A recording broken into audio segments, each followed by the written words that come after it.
Chicagoan in the national spotlight. Okay, folks, we're live in 3, 2. Good evening. I'm Senator Barack Obama.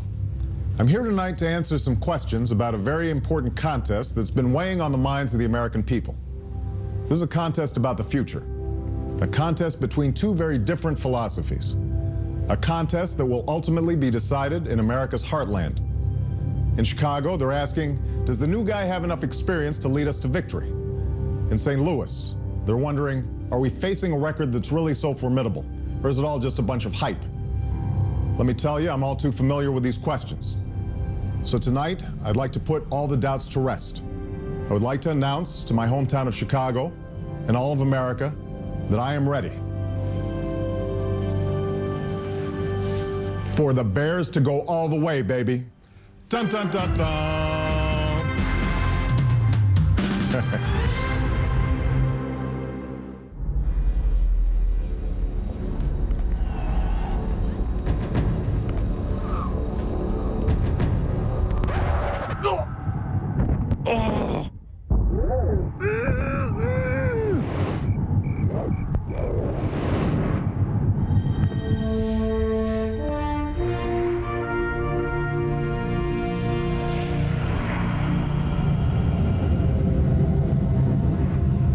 I'm ready for some football.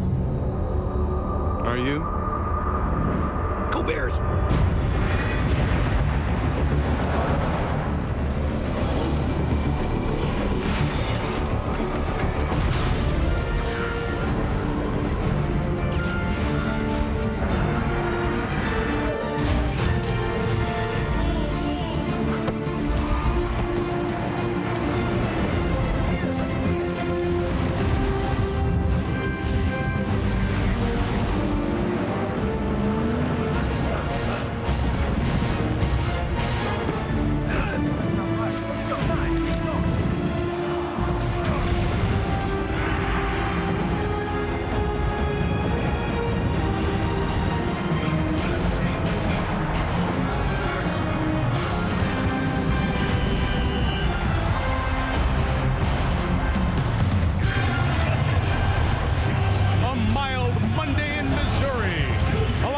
To the Mississippi, the Edward Jones Dome in the distance, where the Rams have been a tough out the last few years, and they take the field to face the Bears.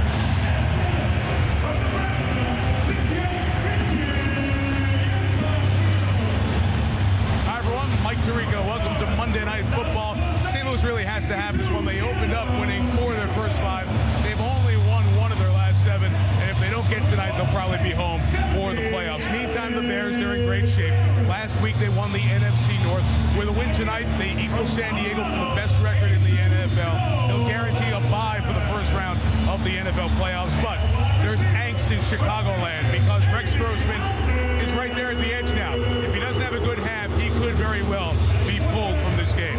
With Joe Theismann and Tony Kornheiser, guys all over Chicagoland, from the Sears Tower to the South Loop, there's been one topic of conversation: Rex Grossman. Here's Rex Grossman, Mike. The good people of Chicago have lived through some very frightening scenes. The Great Chicago Fire, Al Capone and Elliot Ness, Bartman, that's scary stuff.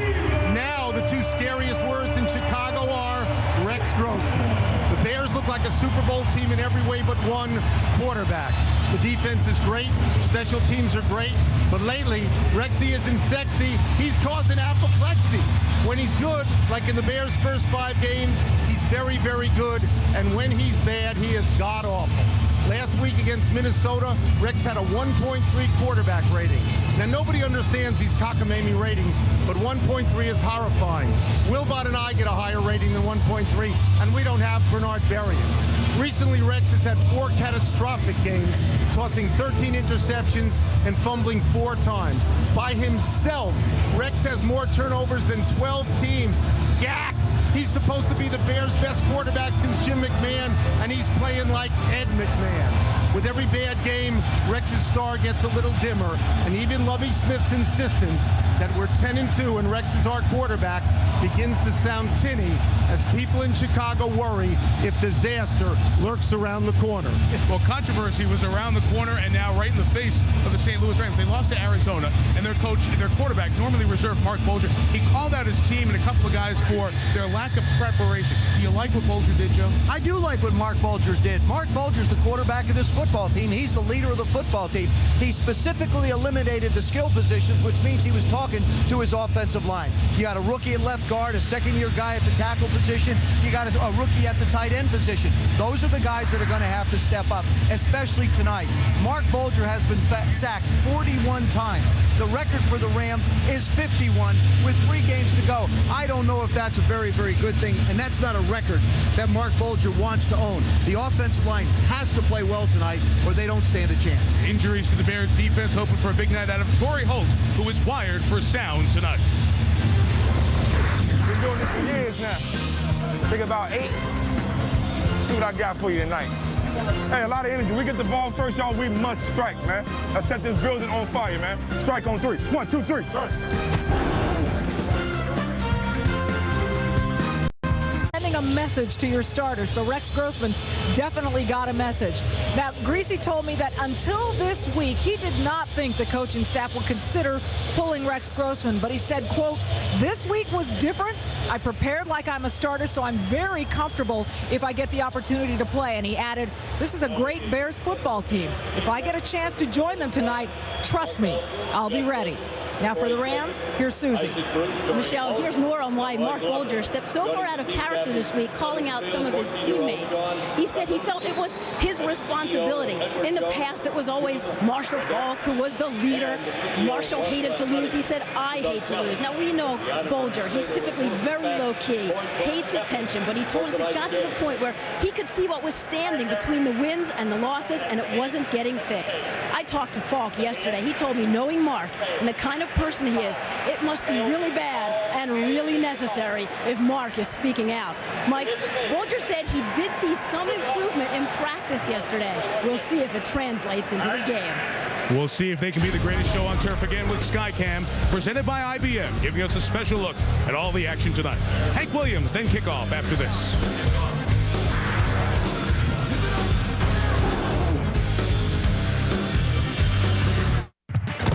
Welcomes you to the following presentation of the National Football League.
Jones Dome, and the Rowdy Friends share allegiance. There are many Bears fans in the house, and they have been brought to their feet by that man very often. Devin Hester, 4 touchdown returns this season, and he is now the kickoff return man for the Bears as well. Chicago won the toss and will receive Jeff Wilkins to kick off for the Rams. Off we go from downtown St. Louis. Hester from the 4. Will be stopped as he pushes forward to the 30-yard line. Madison Hedgecock in on the tackle. There's a flag on the play, so Rex Grossman slowly makes his way out to the field. Poor Rex. It's been 196 long hours. During the return, blocking the back. Number 21 in the return team. Half the distance in the goal. First down. Dante Wesley was the guilty party. You have that extra day when you have Monday Night Football, so he had to wait for one more week to hear about how bad his game was and that quarterback rating. Everybody from the janitor at Hallis Hall, where the Bears have their home, to the flight attendant on the charter for the quick flight had a little advice for Rex. Let's see if what happens inside the helmet works out better tonight. Opening drive from the 9, first run with Thomas Jones, 3 to the 12, and here is Thomas to introduce us to a very veteran Bears offense. On the offensive line, we have John Tate, Ruben Brown, and Olin Kreutz, 2006 mean version of the Golden Girls. The playmakers in the backfield, the 8-ball gunslinging Rex Grossman. I have my fullback Jason McKee, my pit bull, our Sycamore linebackers, and the old man Moose Muhammad. Old man has had a lot of catches in his career, 689. 2nd and 8. Bears starting conservative. Another Jones run. They'll get just shy of the 14. See how the defense does on 3rd down. Corey Chavis introduces us to his colleagues. Starting on defensive line, we have our 2 Pro Bowlers. Leonard always does it big, never little. And the legend, Leroy Glover. Our speedy linebackers led by W251, the man in the middle, Will Witherspoon, Hawaii 5-0, and BC Headache Potter on the outside. And in the secondary, our young playmaker is O.J. Atagwe, our free safety, along with our veteran, indispensable one, Fakir Brown. And 5 defensive backs for 3rd down. First throwing down for Grossman. And he takes the easy one to Rasheed Davis, pulled down right at the line by Ron Bartell, the nickelback, and the mark will be right close to a 1st down. That's very important for Rex Grossman, Mike, to get it started that way. Take it out of your hands as quickly. Play action, drop back, get the ball out, go to the open receiver. One of the things that he talked about he was doing was he was thinking too much. A play like that on 3rd down and 5, you don't have to think a lot. You get it to the guy in the flat quickly. That was always your style, wasn't it? Don't think at all. That's, well, don't think at all. You were built for that. Well, I got a couple times. It really hurt me. Really, got me in a lot of trouble when I got to a little. 2 tight ends, lone back from the 19, and Grossman will throw. A throwing lane, good grab by Jones. Will Witherspoon was tying him up, but Jones kept the play alive. Conversation after the play draws a penalty marker for unsportsmanlike conduct, likely on the Bears running back. Our referee tonight, Jeff Triplett. After the play is over, Pony, number 20 of the offense. It'll be half the distance to go. It'll be 2nd down. You know, these are the kind of things that don't help Rex. You're starting things rolling along. Now all of a sudden you get yourself a penalty. I mean, they're going to call it tight. I noticed yesterday watching some games, they're going to call the taunting very, very tight. Like in the NBA with the technical fouls. You get the game under control. Boom. You don't let them do it. Get up and go back to the huddle. Post-play flag. Half the distance makes it 2nd and 17. Desmond Clark, the motion man. Back to Jones, swarmed under by this much-maligned Rams defense. 3rd down coming up. Tackle led by Corey Chavis. So now Rex Grossman is in that position that he doesn't want to be in. 3rd and long. And this is, you know, what you can't have if you're Rex Grossman right now is an interception. You cannot. I mean, you just can't have it because you're on the, I mean, the days of an undefeated season are gone and the days of Super Bowl shuffle video are gone. And now what people in Chicago are wondering, and they support the guy, but is he going to single-handedly take us out of contention? And this is the kind of play that's scary for him. And you see how much he struggled throwing on 3rd down this year. They need to get to the 29. Grossman, pressure, hit as he threw it. Incomplete. The pressure from O.J. Atagwe from the free safety spot. Jim Haslett, the defensive coordinator of the Rams, has always liked to bring pressure. When you get in 3rd and 15, the receivers are not going to have the ability to go 15 yards if you bring pressure. And what happens is you put too many people at the line of scrimmage. You can see outside Desmond Clark, the tight end, number 88.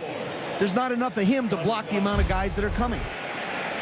Brad Maynard does a good job kicking balls that are hard to return. Good hang time. Sean McDonald deep for the Rams.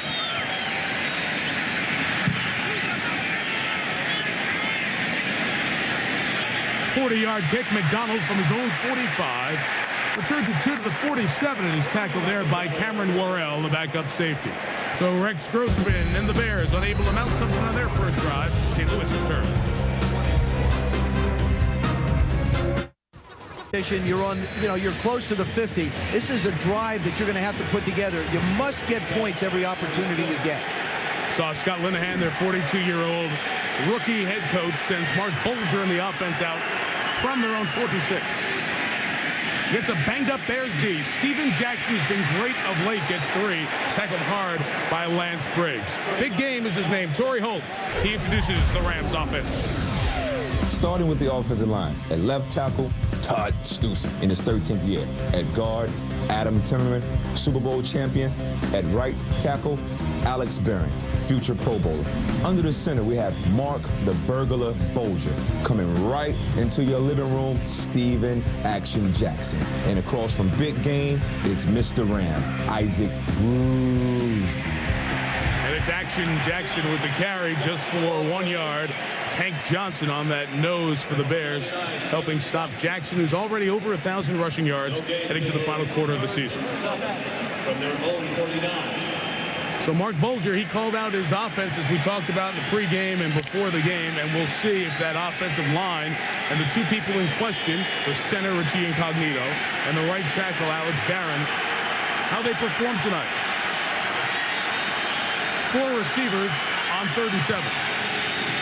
It's a 4-man rush through the hands of McDonald and incomplete. And it's a 3-and-out for St. Louis. When you're given the opportunity to make plays and an offense is struggling like the Rams have been, you have to make catches like this. This is a good call, good delivery. Now, maybe he catches it, maybe he gets the first down, I don't know. But you cannot have the ball just go right through your hands. But, Scott Linehan, you see him, he's all pumped and excited. He knows that that was an opportunity for a play gotten away. It's going to be important tonight. How do you limit Devin Hester's return opportunities? And a 12-year veteran punter, Matt Turk, will have to do a lot of that with directional and good hang time on his kicks, like this one. Scraping the roof for the Edward Jones Dome, but bouncing to the end zone for a touchback. Kick was 51, the net's 31. It was 5.2 of hang time.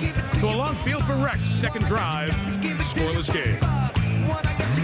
The follow above started from Illinois across the Mississippi to the Missouri side, just about 5 blocks away from the famed Arch.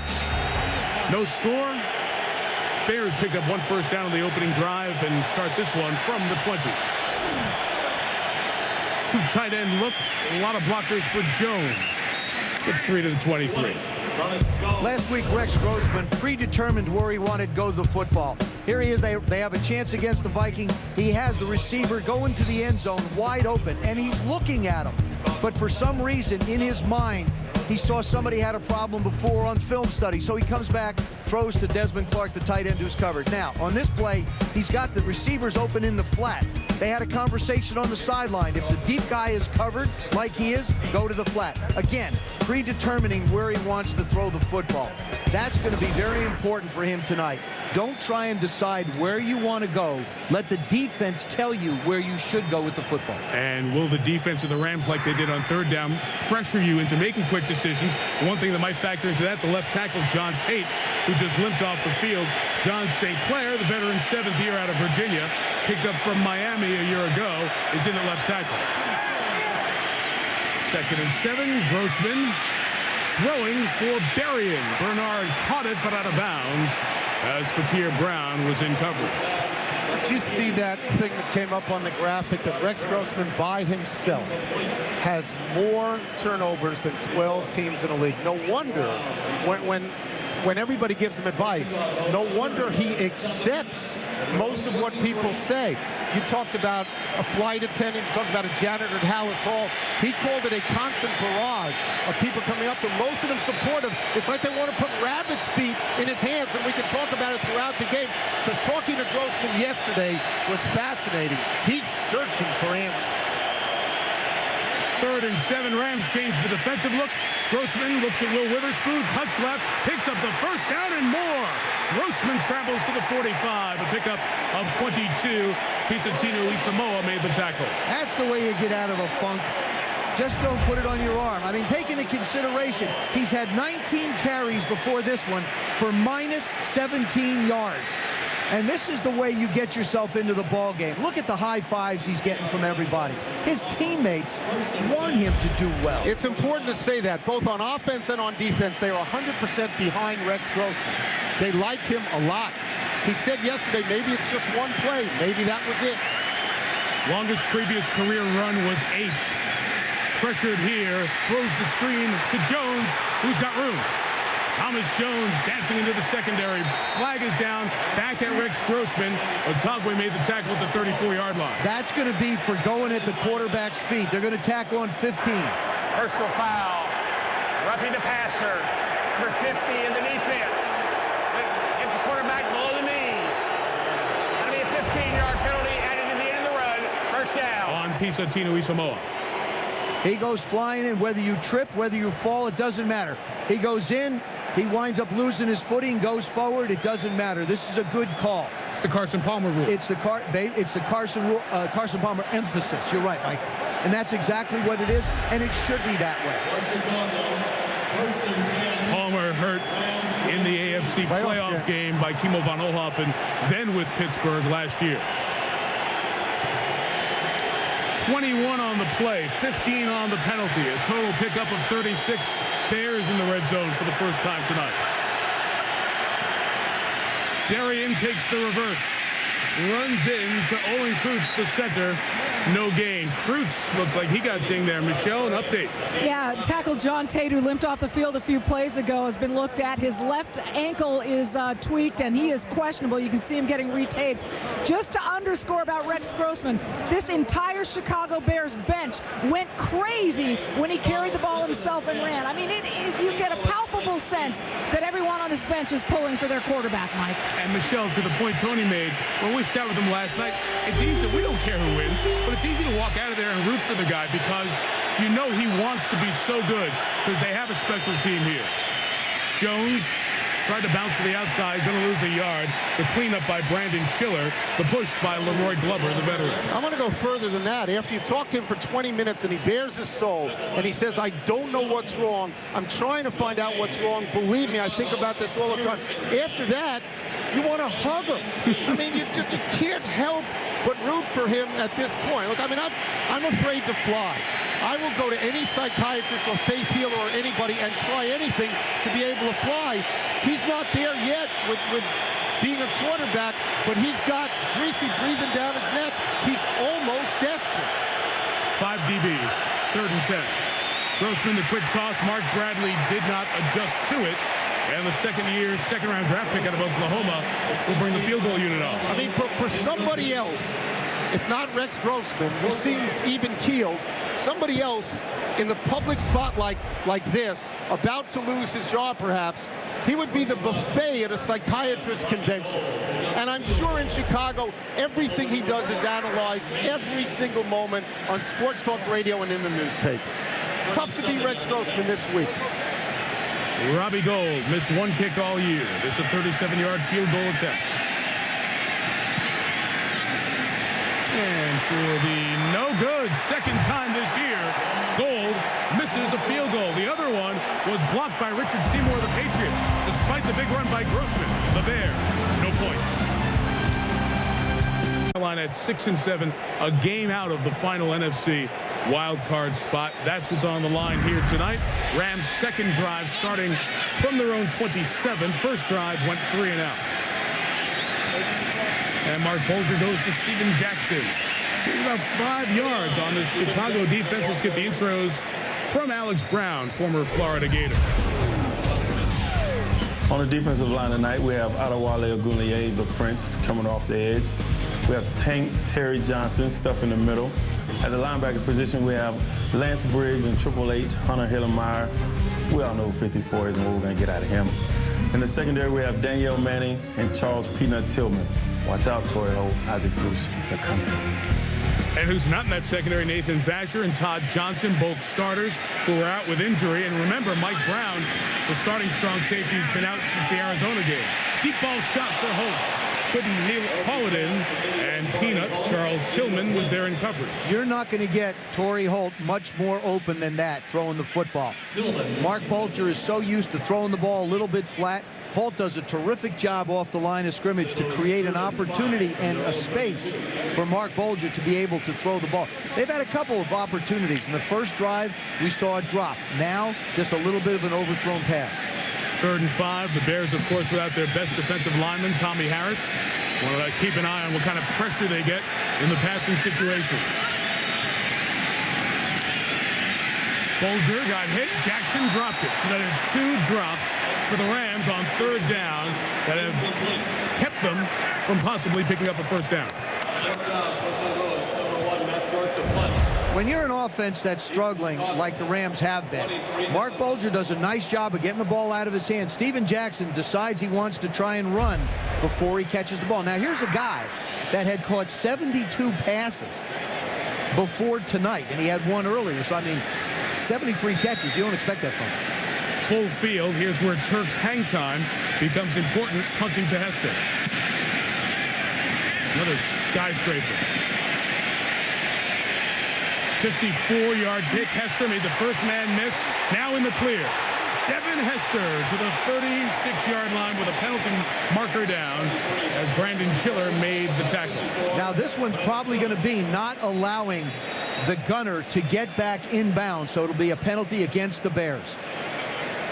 The gunners being the men who are split widest, Tony, going down and trying to penalty on every punt and every kickoff in the league, every single game. Yeah. They've actually, this is the second time I think I'll see this one.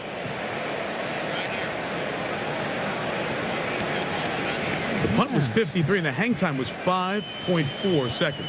Very good. Eligible player going out of bounds on his own. Number 24, the kicking team. That 5-yard penalty will be assessed from the end of the run. 5 yards, first down, timeout. Ron Bartell is flagged. Grossman and the Bears take over at the 41 when we come back. Monday night, 8:30 Eastern on ESPN HD. Might help if they tackle somebody sometime. That might help. 375 on the ground, not a good number. Jason McKee, the fullback, came in motion. A first down Grossman throw is perfect on target in the middle to Bernard Berrian at the 39-yard line. First down pickup of 20 yards. You might wonder why Lovie Smith stays with Rex Grossman, right? And it's because he can make throws like this. He made them, right, Joe, in the first 5 games. He made those throws time after time after time. He looks more like himself tonight than he has in the last month. The ball's getting out of his hands quickly. He's not holding on to it. As you said, he's not thinking. And believe me, it's important not to think. Rex 4 of 7 tonight. Cedric Benson in the game for the first time. And the 4th overall pick of the draft in 05 gets to the 36-yard line. Benson has emerged more over the last 3 games, gaining 157 yards, seeing more carries along with Thomas Jones. But it becomes a serious issue as to why Lovie Smith stayed with Rex Grossman after 4 games when his ratings were 10, 36, 23, and 1.3. Catastrophic games. And he does it because they're winning with this guy, right? Even in terrible games, they won 2 of the terrible games. And Joe, football players, if you're winning, they want to stay with the guy who's there when they win, especially coaches. 2nd and 6. Play action. Grossman is flushed by Leonard Little and throws incomplete. Trying to get it on over to Muhsin Muhammad. It's a good job by both Leonard Little and Rex Grossman. Amazing that he's able to do this. Fred Miller can't stay with him. He's too big, too tall. Rex staying up strong and tall, managing to get the ball out. Steps up, avoids it, little spin move, and save yourself a sack. Here we are, 3rd and 7 again.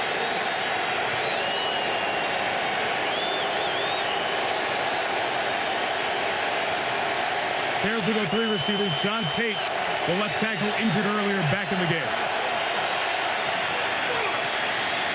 Grossman is Berrian crossing through his hands and incomplete. 4th down. He just threw that one too hard. One of the things that struck me when we were talking to Rex yesterday was I'm excited to relax. He didn't relax on that throw. He was excited and stayed excited when Berrian crossed in front of his face. And I heard that too. I'm excited to relax, and I thought, I don't know how you can do that. Now you can be excited to relax. With some teams, this would be field goal attempt range, 54 yards, but Robbie Gould has never attempted a field goal over 50 yards. So it's punt and use the Bears' strength defense. That means Maynard has to kick him inside the 10. Was it kept before it crossed the line? The player didn't go in the end zone, so it's legit, no touchback, and the Bears get the job done at the 1. What a keep by Dante Wesley. Keeps himself legal as he doesn't touch the line, and it's down at the 1. 99 yards to go for Mark Bulger, who was very vocal after the Rams lost last week to the Cardinals. Obviously, we do have guys in here that, think it's okay just to show up and play and, not prepare all week and just think it's going to get done. It doesn't work that way. If it's okay for some people to be at home playoff time, then so be it. But, it hurts the rest of us. Out of character, I think, describes those words from Mark Bulger. Thus, the reaction throughout this week from the St. Louis media, the Rams players, and the fans. Boy, if it bothered Mark, as Susie said in the pregame, it really must have been an issue. With a long field, Steven Jackson on first down. Clearly would be Urlacher tackle, gets to the 6 yards. And here is Susie Colbert. Well, Mike, I talked to Marshall Faulk. He didn't immediately see that clip, but when he heard about it, he said, who said what? Marshall knows him as such a low-key, quiet guy. He said, in fact, I kind of groomed him to be more assertive in the huddle. Of course, Marshall said, I'm not around the team, but he knows that Mark is used to his offensive line being intact. This is all new for him. You've got to be able to trust your line, though. And his coach, Scott Linehan, said, I love to see him take control as a leader. Quick shot, caught by Torrey Holt for the first down to the 19-yard line. Pickup of 13 yards. Not everybody on the Rams, though, was thrilled to hear that, including at least two of the linemen who think it may have been them, Alex Barron and Richie Incognito. Richie Incognito said the other day it was tough. He didn't name any names, but I wondered, could it be me? And I took it real hard. Said they spoke in the locker room, and Bulger said, I wasn't talking about you, but everybody in town thinks those are the two guys, Barron and Incognito. After the first down of the game for St. Louis, they take over from the 19. And Bulger, a first down throw to Holt.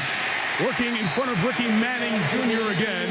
A 15-yard for 16-yard first down game. These are the kind of plays that Torrey Holt can and does make. He's the guy you go to with problems. Does a terrific job of running routes. He is so smooth when he runs. You can't tell whether he's going in, going out, going up. Everything about him, the best way to describe it is just flat smooth and tremendous hands. In that sixth game, he had a 3-touchdown contest. Since then, only 1 touchdown. Reverse setup. Good job to bring down Kevin Curtis in the backfield by Ian Scott. Fourth-year man out of Florida who is a restricted free agent after the season. Ian Scott, one of those defensive linemen that rotates in. Remember, they're without Tommy Harris. Just purely penetration. That's all it is. From the interior of the line is where he came. If he misses him, that's a 40-yard game. Oh, absolutely. I mean, he stuck his hand. No, I understand. But if he dodges him, that's a 40-yard game. After the loss of 9 caused by the valedictorian at Gainesville High School in Florida, it's 2nd and 19.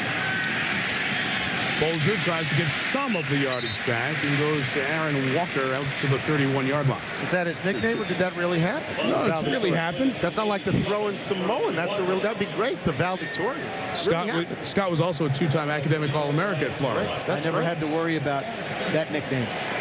The valedictorian. That's right. Never. Or the salutatorian. Never. No, I know. No. Didn't concern me. Couldn't spell it. Didn't want to worry about it. Kevin Curtis is the third receiver. Rams need to get to the 45. Only 4 rush. They peel in coverage. Down the seam for Curtis. He made the catch at the 26-yard line. First down. What a throw. Mark Bulger does such a wonderful job releasing this ball before Kevin Curtis even gets to the spot. He throws this to the spot. Watch the right part of your screen. Ball's up. Kevin Curtis hasn't even looked. Manages to get the ball in before Danielle Manning has a chance to come over and make a play. That's why Mark Bulger goes to Pro Bowls. Those kind of throws. He's playing with 3 bad ribs. The gain of 42, longest catch of the year for Curtis. This drive started at their own 1. Could be the final play of the quarter. Jackson, room to the right until Urlacher shuts it down. It looks like a big old hole. Not much room. And the speed of 54. Shut it down. There's room for about a nanosecond. Then it was filled up by Urlacher. That's why he's having one of the top defensive years of anyone in the league. Rams driving through 1. No score in St. Louis. Conrad Dobler, the dirtiest player, Butkus, the meanest player. And Chicago gave us the fridge. St. Louis, well, they gave us the beer. The similarities between these two cities, Chicago and St. Louis. So many Chicago fans making the trip down. We mentioned the home of the last 2 baseball champions. Best guest of the year. Absolutely. The World Series trophy. It's beautiful. This is the closest anyone from Detroit got to this trophy this year. They brought it in with gloves. Guy carried it in, had gloves, white gloves on. Like the Stanley Cup, right? 2 terrific sports cities. Second quarter begins with second down.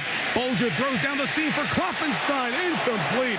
What a play in the secondary by Chris Harris, the safety, to save a would-be touchdown. Chris Harris filling in for Todd Johnson, who's filling in for Mike Brown. I mean, the safety position has had a lot of guys playing it this year for the Bears. Just extends himself. Little out and up. Sell the move. Does a nice job. Plants. Bulger gets this off just in the nick of time. And Chris Harris almost gets a chance for one of those Bear interceptions. Chicago has turned teams over more than anyone else in the NFL this year, 39 times. In field goal range, 3rd and 9. Bulger comes to his second look. Good grab by Curtis, diving forward a yard short of the first down. Terrific hands by Curtis. Scott Linehan has a decision to make now. Do you go for it on 4th down and about a yard or so? If I was him, I would ask for a measurement. Even though he has turned the play calling over to his offensive coordinator, Greg Olson, these are the kind of decisions that he wanted to remove himself from a coordinator's position and be able to study. Play comes in late. Play clock down at 12. Steven Jackson has been very good on 4th and 1 this year. The Bears defense has been good on 4th and 1 this year. And Bulger and the Rams will take timeout to think about it. Scoreless, 50 seconds in. We'll see if they still go for it on 4th and a yard. Do it. Get that look. I did it. 4th and 1. Do you want to go here? You like this after the timeout, Joe? I do like it. I like throwing it. I like play action here. Bears the only team under 50% in allowing 4th and 1 conversions. But it's converted and then some by Stephen Davis to the 1-yard line. 1st and goal. They have the 11th year, 32-year-old running back. They put him in the backfield, and he gains almost all of it. And he runs right behind Mark Setterstrom, the left guard. They do a nice job. Todd Stussy at the tackle position. He comes in, and there's nobody home. Just a quick hitter. When you said Stephen Davis, I said, can that be Stephen Davis? Yes, it is. From the Redskins of 40 years ago? That's Stephen Davis? Who has done a wonderful job helping Steven Jackson out and becoming a better runner. Jackson, Urlacher, no gain.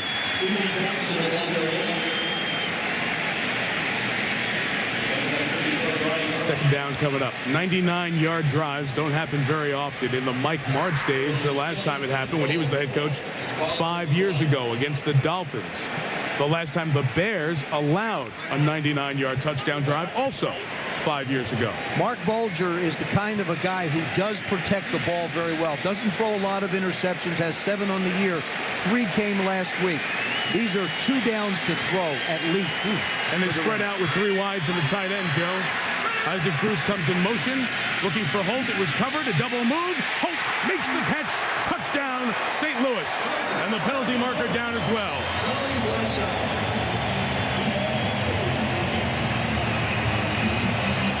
Looked to be a hold on the Bears. He is so quick and so smooth, and they have worked together so long.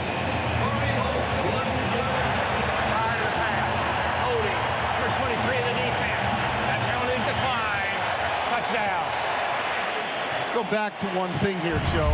The fact that they chose to go on 4th down. And you're talking about how Linehan's no longer the play caller, but he made that decision because he's the head coach. He said, I'll take that on my shoulders, and that results in a touchdown 3 plays later. Botch snap.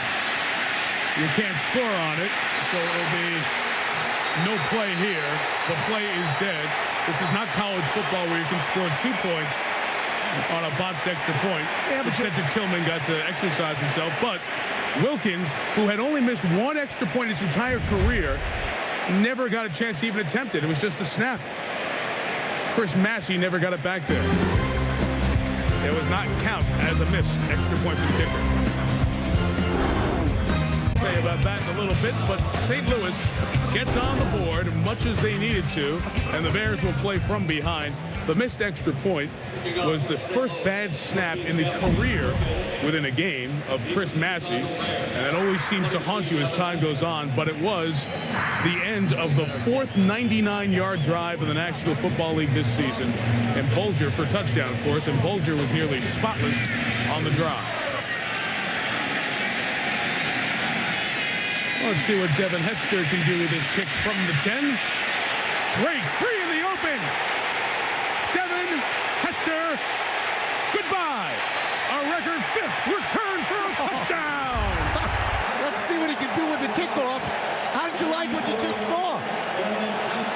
They're going to go up 7-6, and Rex Grossman didn't even have to touch the ball. That's the way you protect Rex Grossman.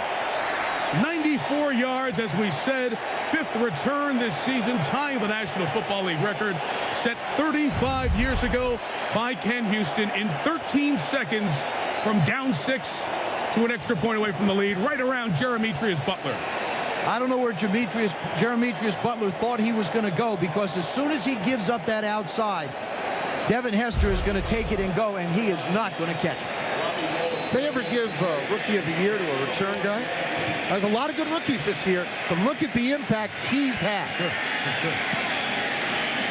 Well, he has done it in a variety of ways. 3 punt returns, the missed field goal at the Meadowlands against the Giants, and now here his first kickoff return in the National Football League for a touchdown. I guess Lovie Smith made a good decision. Put the rookie from Miami on kickoff return.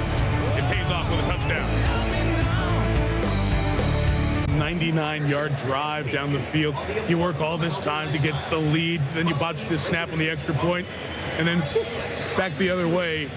In a blink of an eye, Devin Hester puts the Rams down as the extra point was converted successfully. This is the kind of game where you don't pay attention to time of possession.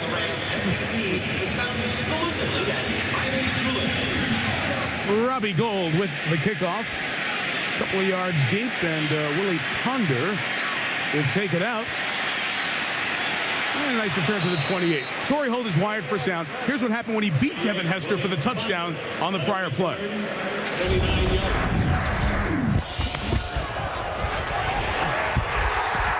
Did you see who it was, homie? I said, did you see? That was Hester. Yeah, no, that was Hester, 23, the rookie.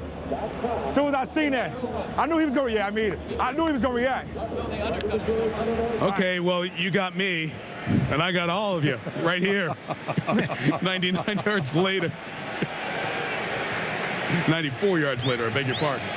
Don't have him cover anybody, just let him return. Well, he has to play because of the injuries in the secondary, and now needs a chance to get a break here as Steven Jackson runs. Got a nice block from Isaac Bruce.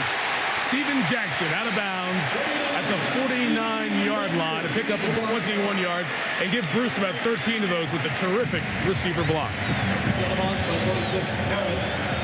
Steven Jackson has this kind of speed and ability. For a big man, you don't expect it. They do a nice job of caving down the right side, and then he just turns the corner. Charles Tillman, as a corner, shouldn't allow him to get outside of him. But Steven Jackson at 230 showed you some speed. 1,000 rush yards, 70-plus receptions, first 12 games of the season. Only guy in NFL history to do just that. Couldn't get back to the line of scrimmage there.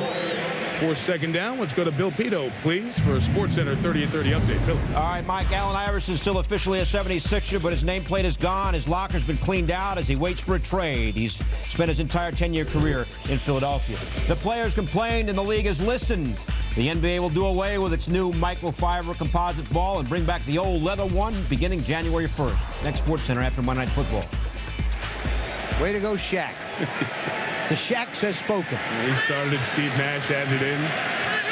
2nd and 11. Bears offside. Free play Bulger. Let's go deep downfield. Holt in coverage, blanketed. And we'll have a 3rd down coming up with Ricky Manning Jr. in coverage, but it'll be 2nd and 6 if this is in fact a Chicago offside. Offside defense, number 96. 5-yard penalty, still 2nd down. On Alex Brown. A veteran quarterback. You want to pick up a cheap 5. You can do this 2 or 3 times a game. A lot of times when you get a 2nd and 15 is a good time to do it, to bring it back to a more manageable distance. Now you're at 2nd and 6. Have an opportunity to have a play. If you want to take another shot, you can. Isaac Bruce gets a break. Kevin Curtis is the receiver in motion. And Jackson spins through the hole and dives very close to the 1st down. It's going to be marked at the 42-yard line. It'll be 3rd and a yard. Steven Jackson has emerged in this offense in a very different way. We're so used to seeing this position be productive in the Marshall Faulk days under Mike Martz. Different productivity, but the same kind of numbers from Jackson. And he looks so different than Marshall physically. Marshall could split out and play wide receiver as well as the wide receivers. Steven can't do that, but he can do everything else.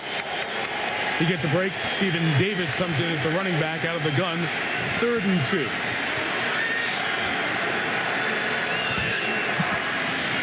Bears bring 5. Bulger has time. Isaac Bruce, the veteran, to the 31-yard line. 1st down.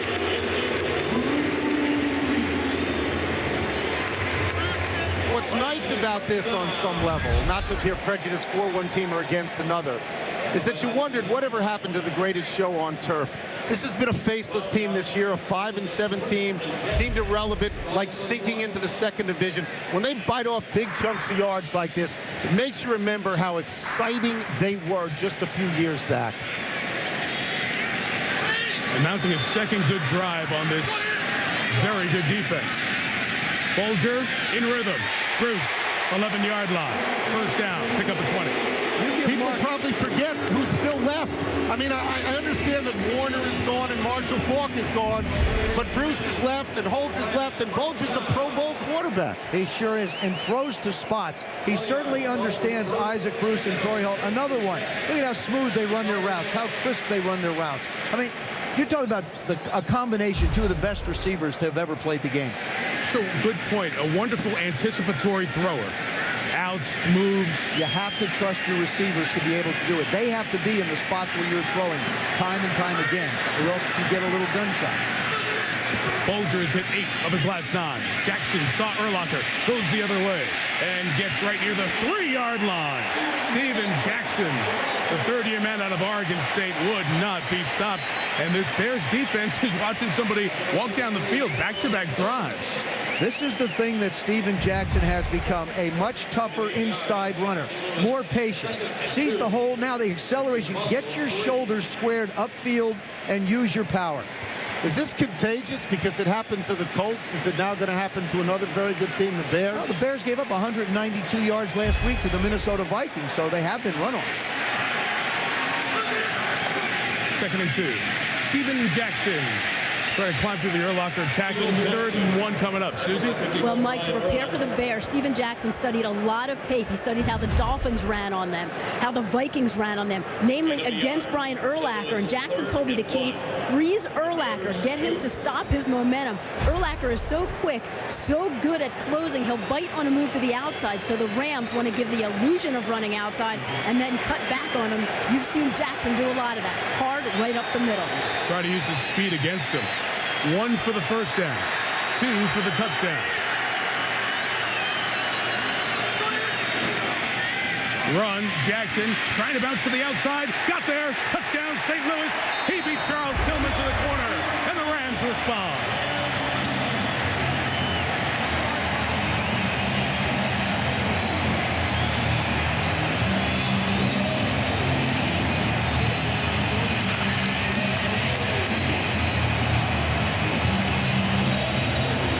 That was a wonderful rhythm drive.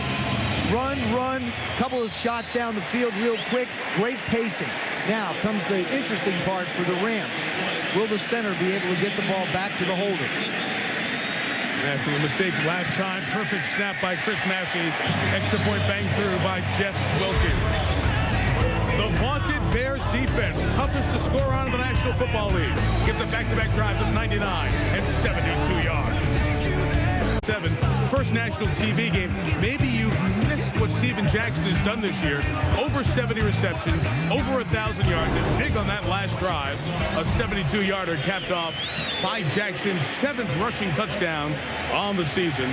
And St. Louis responds to the Hester kickoff return. Rex Grossman could have gone and got a cappuccino by the time he had a chance to go back and work. Hester from the 5. Can he be stopped?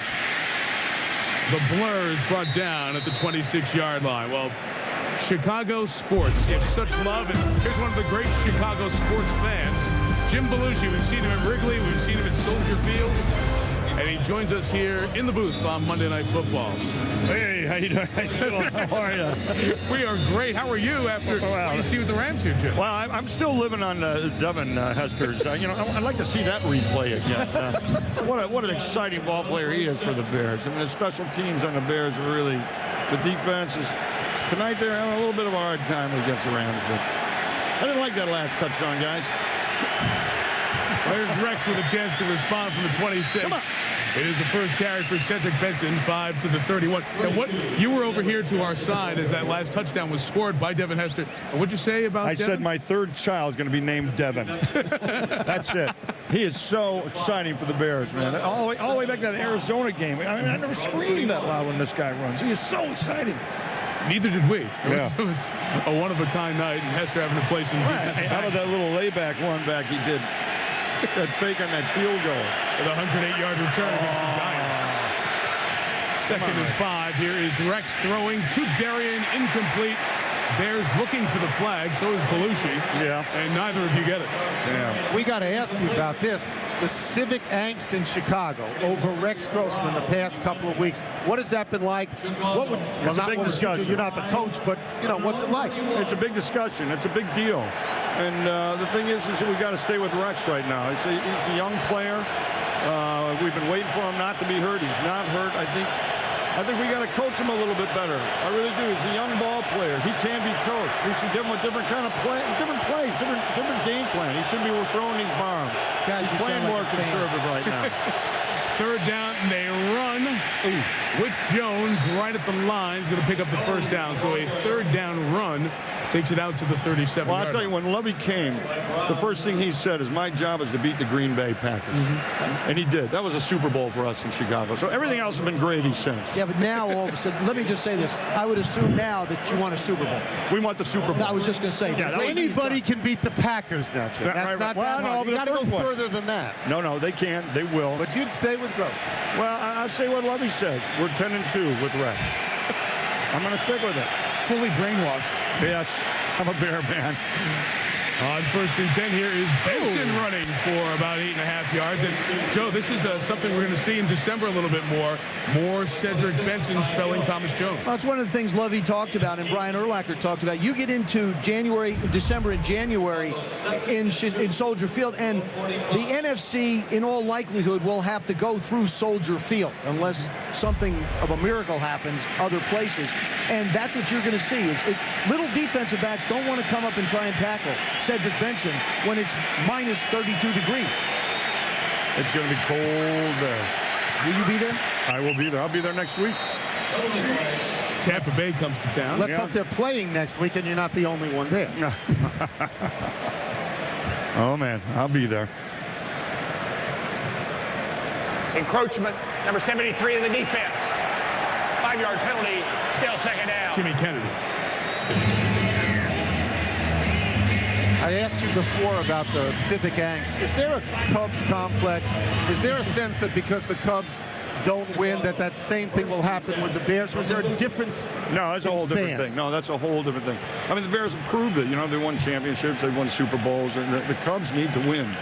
And they spent some money last week, the Cubs. I think they got a good shot this year. Some money. 140 million. Well, that's some money. That's some money in my world. I mean, it's a little bit. First down from midfield. Grossman, deep drop. Oh! Deflected, brought in. Gain of about 7 yards for Desmond Clark. Rex Grossman looks like he's out of his funk, and I say that. When balls get tipped and they wind up in receivers' hands, now there's the tip at the line of scrimmage, but Desmond Clark still manages to catch it and wind up with an 8-yard, 7-yard gain. You know that the pendulum has now swung in your favor because those get intercepted, they fall to the ground. This one winds up in a receiver's hand. You got him cured right now. He's okay. He's all right right now. I've got the sweat wiped off his brow. He's done. He's playing all right. He's settled down. Second and 3. Benson into the waiting arms of the veteran Leroy Glover, but still takes him for a first down to the 38. You know what? He's got brilliance behind him, man. He really does. He's just got to settle down. You know, as a comic actor, sometimes we let the audience lead us. And it's always the wrong thing, and we got to lead the audience, and that's what he was doing. He was playing the defensive squad's game instead of his game, and he's out of his head now, and he's back in. We got to stay behind him. So obviously, Jim thinks he's cured as well. Well, you know, he's on 2 out of 3. He's on and off, but we want him on. First down from the 38. Pressure comes. Grossman is flushed by a Tagle, and the pass is incomplete with Will Weatherspoon covering Jason McKee, the fullback. Let's go down to the sideline. Injury update. Here's Susan Calder. Well, you may have noticed that the Rams' weak side linebacker, Piso Isamoa, number 50, is not in. He fractured his right hand. They took him in for x-rays. They're putting a cast on it. They're calling him questionable. Of course, this run defense has been the Achilles heels for the Ram. This is a tough break. And Susan, that means more snaps for the 10-year veteran Dexter Coakley, who right around this time last year got injured, fracturing his left leg. Second and 10. This has been a Benson series. Climbs through the hole to the 34-yard line as we get to 4 minutes. And back to Susie's point for a second on the Rams defense. This is 6 games in a row. They've allowed a rusher to get 100 yards. And there's some very good running backs in that group, like LT and LJ and Frank Gore. But they're trying to keep from becoming the first team to allow 7 straight 100-yard rushes. Right now, Benson is the leading carrier for the Bears. 5 carries, 25 yards. Jones in the game, 3rd down. Quick hit, run in. Come on, Berrien. Come on. Come on. Touchdown. Yes. Whatever happened to no cheering in the press box with Belushi? Come on. Boy. He settled down. You like that one, right? That is a case of Rex Grossman just trusting the route, because Fakir Brown jumps up inside. Now, if that had happened a week ago, he would have probably pulled that ball down. He just trusted it. Honest to God, Makes the throw. I mean, the corner is sitting right there. He just said, hey, look, I'm going to throw the ball just like I know how. That's Berrien's first touchdown in how long? Is it 7 or 8 games, Berrien's first touchdown? The second in the last 7 games. Oh, my God, I love this game. Robbie Gould for the extra point. Jim, nice job. You come in the booth, you give the Bears the lead back. He's settled down. He's doing great. Thank you for joining us. Better get out soon, or the luck will run out. Oh, no. Not today. The Bears are going to win. On top. Come back and make those long drives and then explosive things by Chicago. And this is fun to watch. And I don't want to get like Belushi and start screaming, go, go, go, like I'm a jockey here, but come on, it's fun to watch. Kickoff return, Willie Ponder from the 4. Beautiful job of staying in the lane by Cameron Worrell, and cleaned up by Adrian Peterson for the tackle. Well, I mean, people who didn't know anything about the quarterback rating could tell you that Rex's was 1.3, the lowest by a winning quarterback in 35 years in the NFL. Well, tonight, that stat, the passer rating that takes your completion percentage, your touchdown percentage, your interception percentage, and your yards per pass, puts it all in a complex form where 158.3 is the highest you can reach. Tonight, it's a lot better. It's in the 90s. You might not know how it works, but you know 95 is better than 1, right? Well, it also was minus 11 degrees in the 3rd quarter last week, too. That contributes. First down for Mark Bulger from the 13. Covered to his right. Came back to Jackson, incomplete. A penalty marker comes down in the secondary. We have illegal contact on the Bears as Isaac Bruce was pushed outside the 5-yard zone. Prior to the pass, illegal contact. Number 33 of the defense. 5-yard penalty, automatic first down. Charles Tillman. After 5 yards, you can't touch. There it is. I mean, it's real simple. That's 8 yards down the field. Doesn't seem like much, but the rule is very specific and states that contact cannot be made after 5 yards. Scott Linehan, the Rams coach, talked about this down. First down being so important against the Bears defense. Don't get yourself behind the chains. Get 3 or 4 yards per first down play. Screen, Jackson. Very good first down gain. The average gain in the NFL on first down is just a little bit over 5 yards, and it's so important against this Chicago defense because 2nd and 12, 2nd and 13, that puts you in a pass rush situation, and it's been advantage Bears all year when that happens. Well, you certainly don't want the Bears defense dictating to you what you're going to do. They realize when it's a long yardage situation, you're going to have to throw. They have the people up front to rush 4 and drop 7.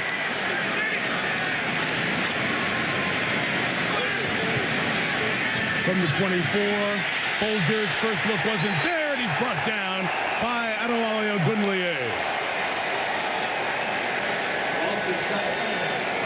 That sack goes on Bolger. It's a 3-step drop. The line knows that they have to fire, block, and get the guy's hands down. Fire. 1, no. Ball's got to be gone. You can't stand in that pocket that close to the line of scrimmage and expect Steven Jackson or anybody to hold people out.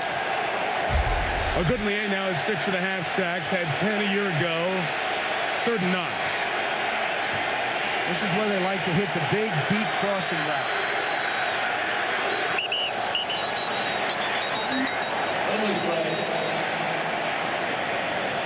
I think he got Alex Barron, number 70, his right tackle removed. That would not be the first time. False start. Number 70 of the offense.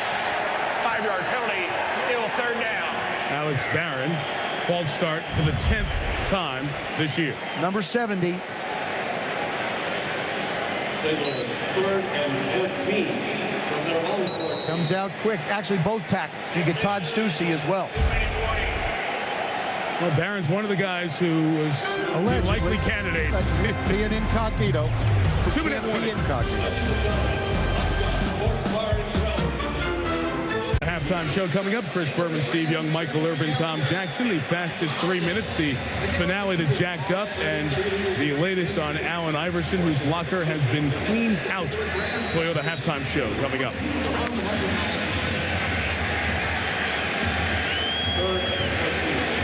After the sack and out of the penalty and timeout. 3rd and 14. Low snap. Good catch by Bolger. Tried to just dump it to Stephen Davis, but it was knocked down by Mark Anderson, who had a fabulous start to his rookie season out of Alabama. 4th down, punt to Hester. Now the punt to Hester is the first problem, Mike. You're right. Good luck. Secondly, Bears probably going to wind up with good field position, and that's the one thing that the Rams talked about. We cannot get into 3rd down and longs because you just don't have the time to get rid of the football. If you're just joining us, Hester took a kickoff back earlier tonight, 94 yards.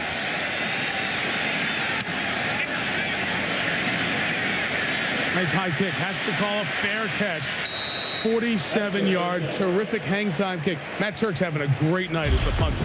Game track for those of you just checking in. Rex Grossman, well, he's not going to get pulled after this half. 6 of 13, 92 yards. This touchdown to Bernard Berrien on the last Bears drive. Devin Hester took a kickoff back, 94 yards. NFL record 5th return for touchdown this season. Mark Bolger, 10 of 15. He's led drives of 99 and 72 yards. A touchdown to Torrey Holt. And the second touchdown drive coming on a 2-yard Steven Jackson run. He's run for 46. All the scoring, all 27 points here in this second frame. Bear ball taken over at the 38. Full complement of timeouts with 1:48 to go. Pressure picked up for a second. Now spit out on the hit by Dexter Coakley and scooped up by Otagwe. This will be an automatic challenge by Lovie. Well, he won't have to. Last 2 minutes. Well, it's going to be an automatic challenge upstairs. Yes, sir. Or a review, anyway. Is Rex Grossman's hand going forward? See, the impetus of the hit moved his arm forward. He did not initiate it. I would rule this as a fumble. Now, I would rule it as a fumble, but because his arm and everything is going forward, they'll probably call it an incomplete pass. What a hit. Why wouldn't they do it the way you do it? Because they don't. You know that. They don't.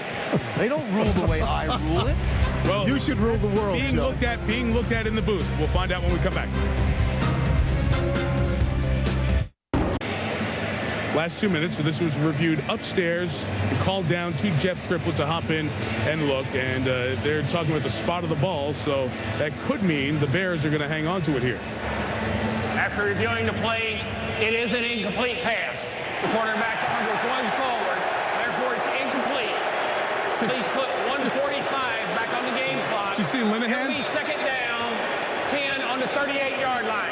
Linehan was talking about plays with Bulger there and what they were going to do, and it's ruled incomplete. And it's because the impetus of the hit forces the arm forward, and as long as the arm's coming forward, that would be ruled as an incomplete.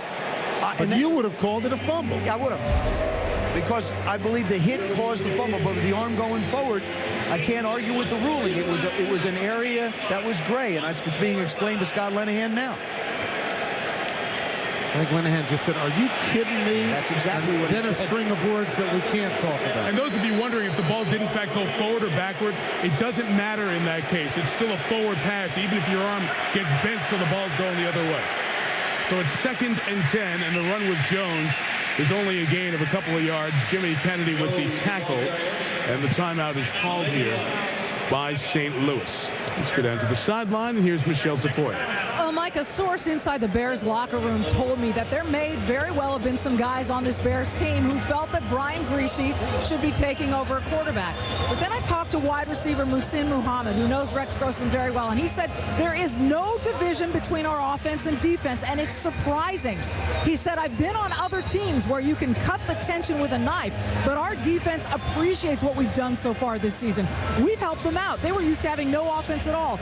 Muhammad went on to say, yeah, Rex is responsible for a bunch of our turnovers, but he's also responsible for a bunch of our touchdowns, and he's certainly responsible for one of those touchdowns tonight, Mike. Yeah, Michelle, he was the player of the month in September. Team was smoking and rolling until they went into Arizona when we saw them on a Monday night, and that's where this angst has begun. That timeout was called by Chicago, not St. Louis. So with 100 seconds left, each team has 2 timeouts. Again, pressured. Grossman, quick toss is caught. Berrien cannot get the first down. It's a great tackle by the rookie Ty Hill out of Clemson. And now St. Louis will be the team to stop the clock with 4th and 1 at 1:33 coming up. It isn't often in a game that you talk about the play of a corner. That one was very important. But then go back to the touchdown pass with Rex Grossman. We talked about him predetermining things and thinking too much. This time he knows he has the corner. Brown, the corner, winds up jumping it and throws it to the spot he wants to. Just gets the ball out of his hands, doesn't think where to throw it, isn't worried about the corner being there, just makes the throw in that area. That's an excellent job of staying with the route. Funkier Brown is the one that he jumped the area a little too quickly, but Rex Grossman stayed with his route. And you see Rex's numbers here tonight. Now, this is intriguing. It is 4th down and a yard. They're going to go? And Grossman and the offense stay on the field after St. Louis called the timeout. It'd be a big confidence thing for Rex Grossman if they got this, if in fact they run the play.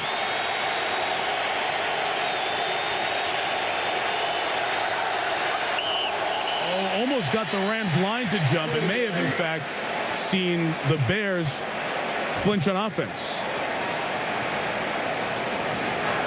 Both start.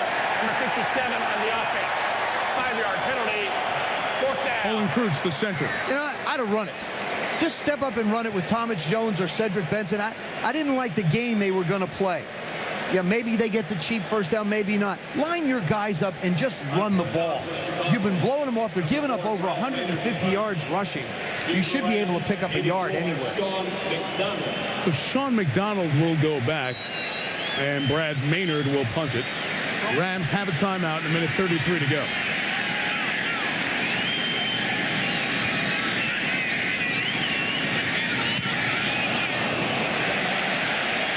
Not the best kick, and this will be a decent field position moment for the Rams as they will take over right near the 30-yard line. Well, next week it is the shootout. Do you remember last year, as entertaining a regular season game as there was in the league, Chad, Carson, Peyton, Reggie, Marvin, they put up points like nobody's business. It was 35-27 at the half, 62 total points, second most ever in the first half of a game.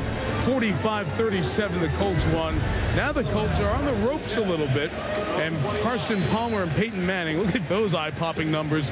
They'll be on display in the Dome in Indianapolis next Monday night, 8:30 Eastern on ESPN. But it isn't the offense that's in question. We know that's entertaining. Cincinnati's defense the last couple of weeks has steps up, and I don't know anybody's found Indianapolis' defense yet. The punt was 29. The Rams are at their own 29. And on first down, out of the gun, they run Jackson into the secondary. Steven Jackson at the 44, and you could see why the Bears are such a good takeaway team. One guy was tackling, and another one came to try to pull the ball away. But they couldn't. Mark Bulger is so efficient in this offense. Plenty of time. You have one timeout left. After the run of 15, Bulger right back to Jackson. And a half yard shy of the first down. They'll preserve the timeout with 50 to go. This is what they did in the Mike Martz days. Lined up real quick and started going down the field. Scott Linehan's put the ball up almost as much as Mike Martz did when he was here a year ago. Second down, Bulger on the out. Bruce out of bounds. First down at the 23-yard line. I miss Mike Martz. I know I'm in the minority, and certainly you wouldn't get a lot of people to say it here, but this is what they did all the time. Hang on a second, guys. He's ruled as he was in, so they're going to start the clock here. How could he... Clock is running down to 22 seconds left. I cannot believe that they ruled him inbound. Bulger spikes it, and Linehan's right over there talking to the referee, saying, one of you stopped it. He did. The official running down did wave his hands to stop it. I mean, nobody touches him, and he goes out of bounds, right? He's not touched. He goes out of bounds. Now, why is that not the clock being stopped? That is somebody... When forward progress happens, it can stop you, but that was certainly within him coming down on the ground in that situation. Makes no sense. No, it's zero. There's no way that the clock, as I look at that, should have continued to run. They still have one timeout, 20 seconds. They had to burn it down. Bulger for Bruce. In a tight window, he almost brought it in. What a throw by Bulger. Charles Tillman in coverage. Could be the most accurate thrower in the game today. That good. Yeah, he is. I mean, look at the throws. The one we saw Krevin Curtis catch down the middle. Watch where this ball winds up. There's no window. I mean, Charles Tillman manages just to get a little finger on it, but that's a perfectly thrown ball. I mean, there is no margin of error to be short at all. And he's got a nice quick release, too. Gets it out of his hands in a hurry. One timeout, 15 seconds in field goal range. Bulger pressured. Flag down, ball down, recovered by the Rams. Ball recovered at the 27. From here, a field goal is 45. Take the penalty, you're going to back them up to about the 33 if it's a holding flag on the Rams. Interesting decision coming up here. Setterstrom, the rookie out of Minnesota, was the one to come up with the fumble recovery. If you're the Rams, either way, you have to try a field goal. Eagerly to hands to the face, number 62 of the offense. The 10-yard penalty, it's still third down. The walk-off brings you back to the 33, so the field goal from here is 51 yards. And this is exactly why Scott Linehan gave up the play-calling responsibilities that he had for the first part of the season. So he's not immersed in what play do I call to work here on third and long. He's immersed in what's the right decision here. It's one of the things he said. He said when you are an offensive coordinator, you care about this play right now. When you're a head coach, you look one play down the road. He said it was getting in the way of me being a head coach, so I gave it up. Look at that number on Jeff Wilkins, a terrific long kicker, indoors over 50 yards, outdoors over 50 yards. He's 0 for 5. And now the Bears will take a timeout.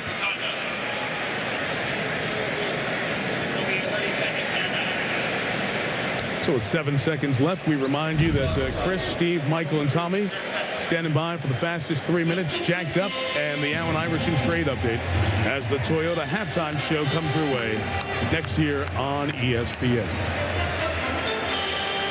So it is third down at the 33 with 7 seconds remaining. You're the quarterback. If you have 7 seconds and 1 timeout, not enough time? Not enough time. By the time you get the snap, by the time the ball travels in the air, let's say that they're not going to let you throw it towards the boundary. They're going to make you throw it inside. Too much time to be taken.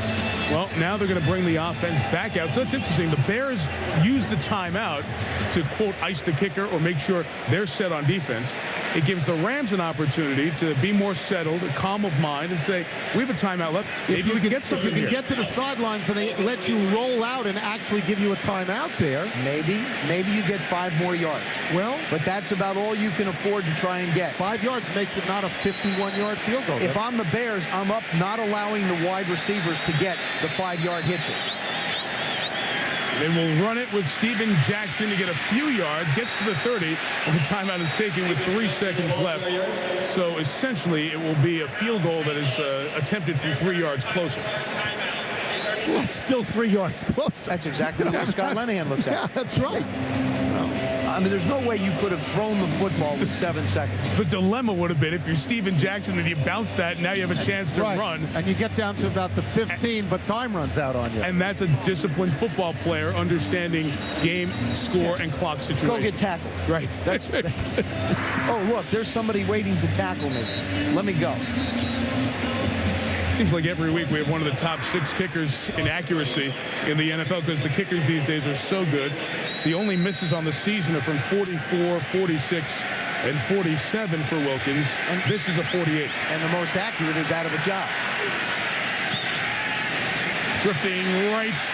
Missed it. No good. Those are all of his misses, right? 44, 46, 47, and 48. No good. Should have left it at 50. This one starts right all the way. Never comes hooking in. It's like your drive, Tony. Just a little bit of a push. So close. So both accurate field goal kickers missed one. The difference in the game is the bad snap on the extra point. Right now the Bears lead 14-13, and here's Chris Berman with the Toyota halftime show. Chris. All right, Michael, thank you very much.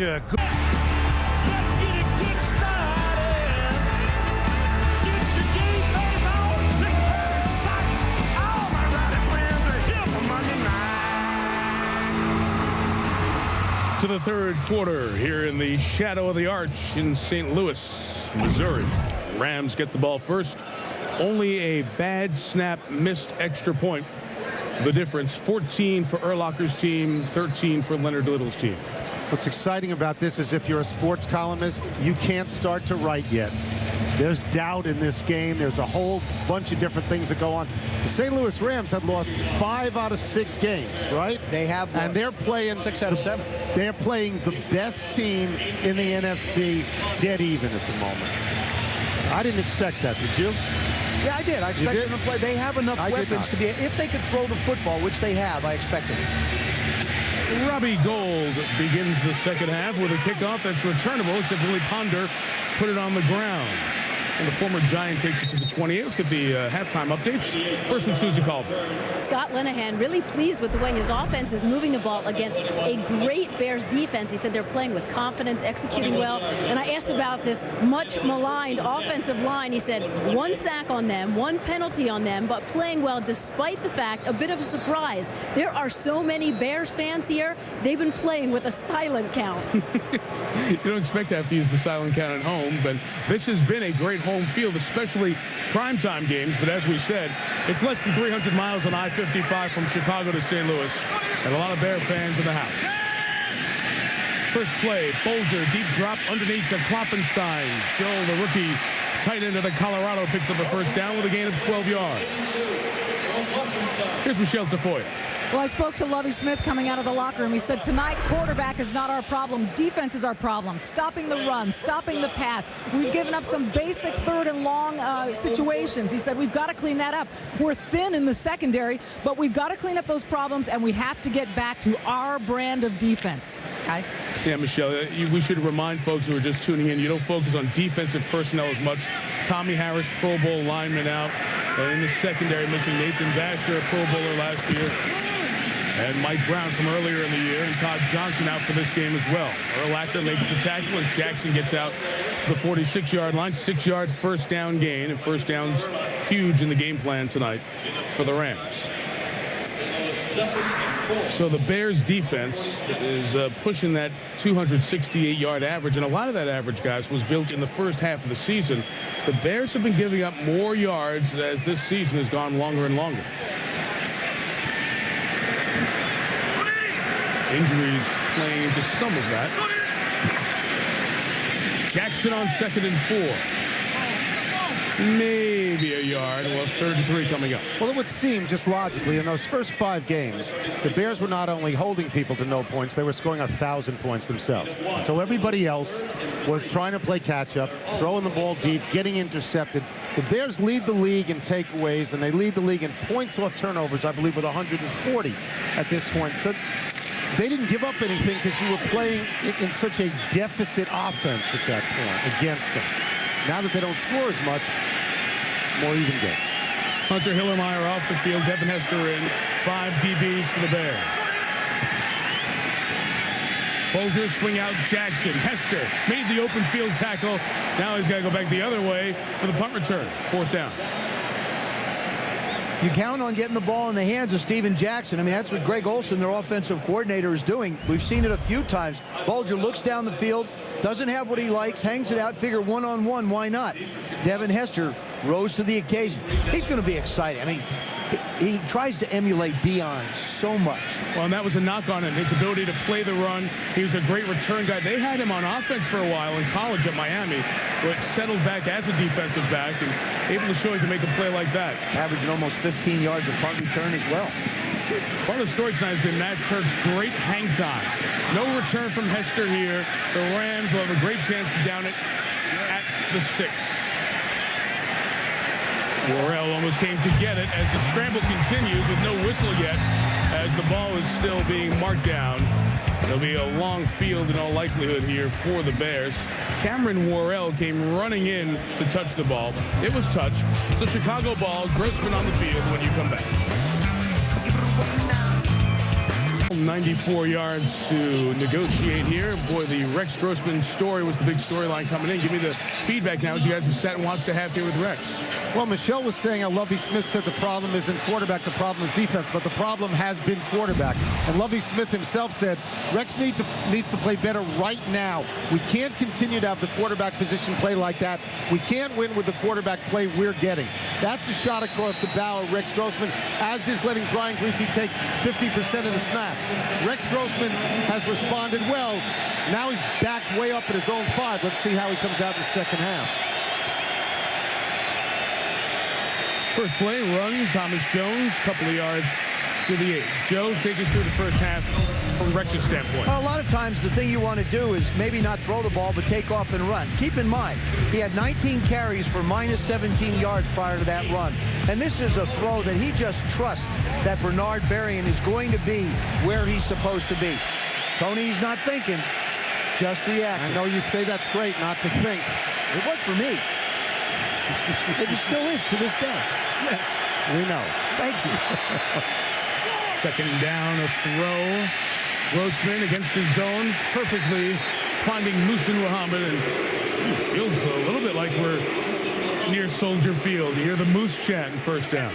Muhsin Muhammad is the steadying factor on this football team. The experience, 11 years, 47 catches, the leading receiver, but they spread it around. Desmond Clark, the tight end, has 33. Bernard Berrian had 36 coming in. Wonderful sell job.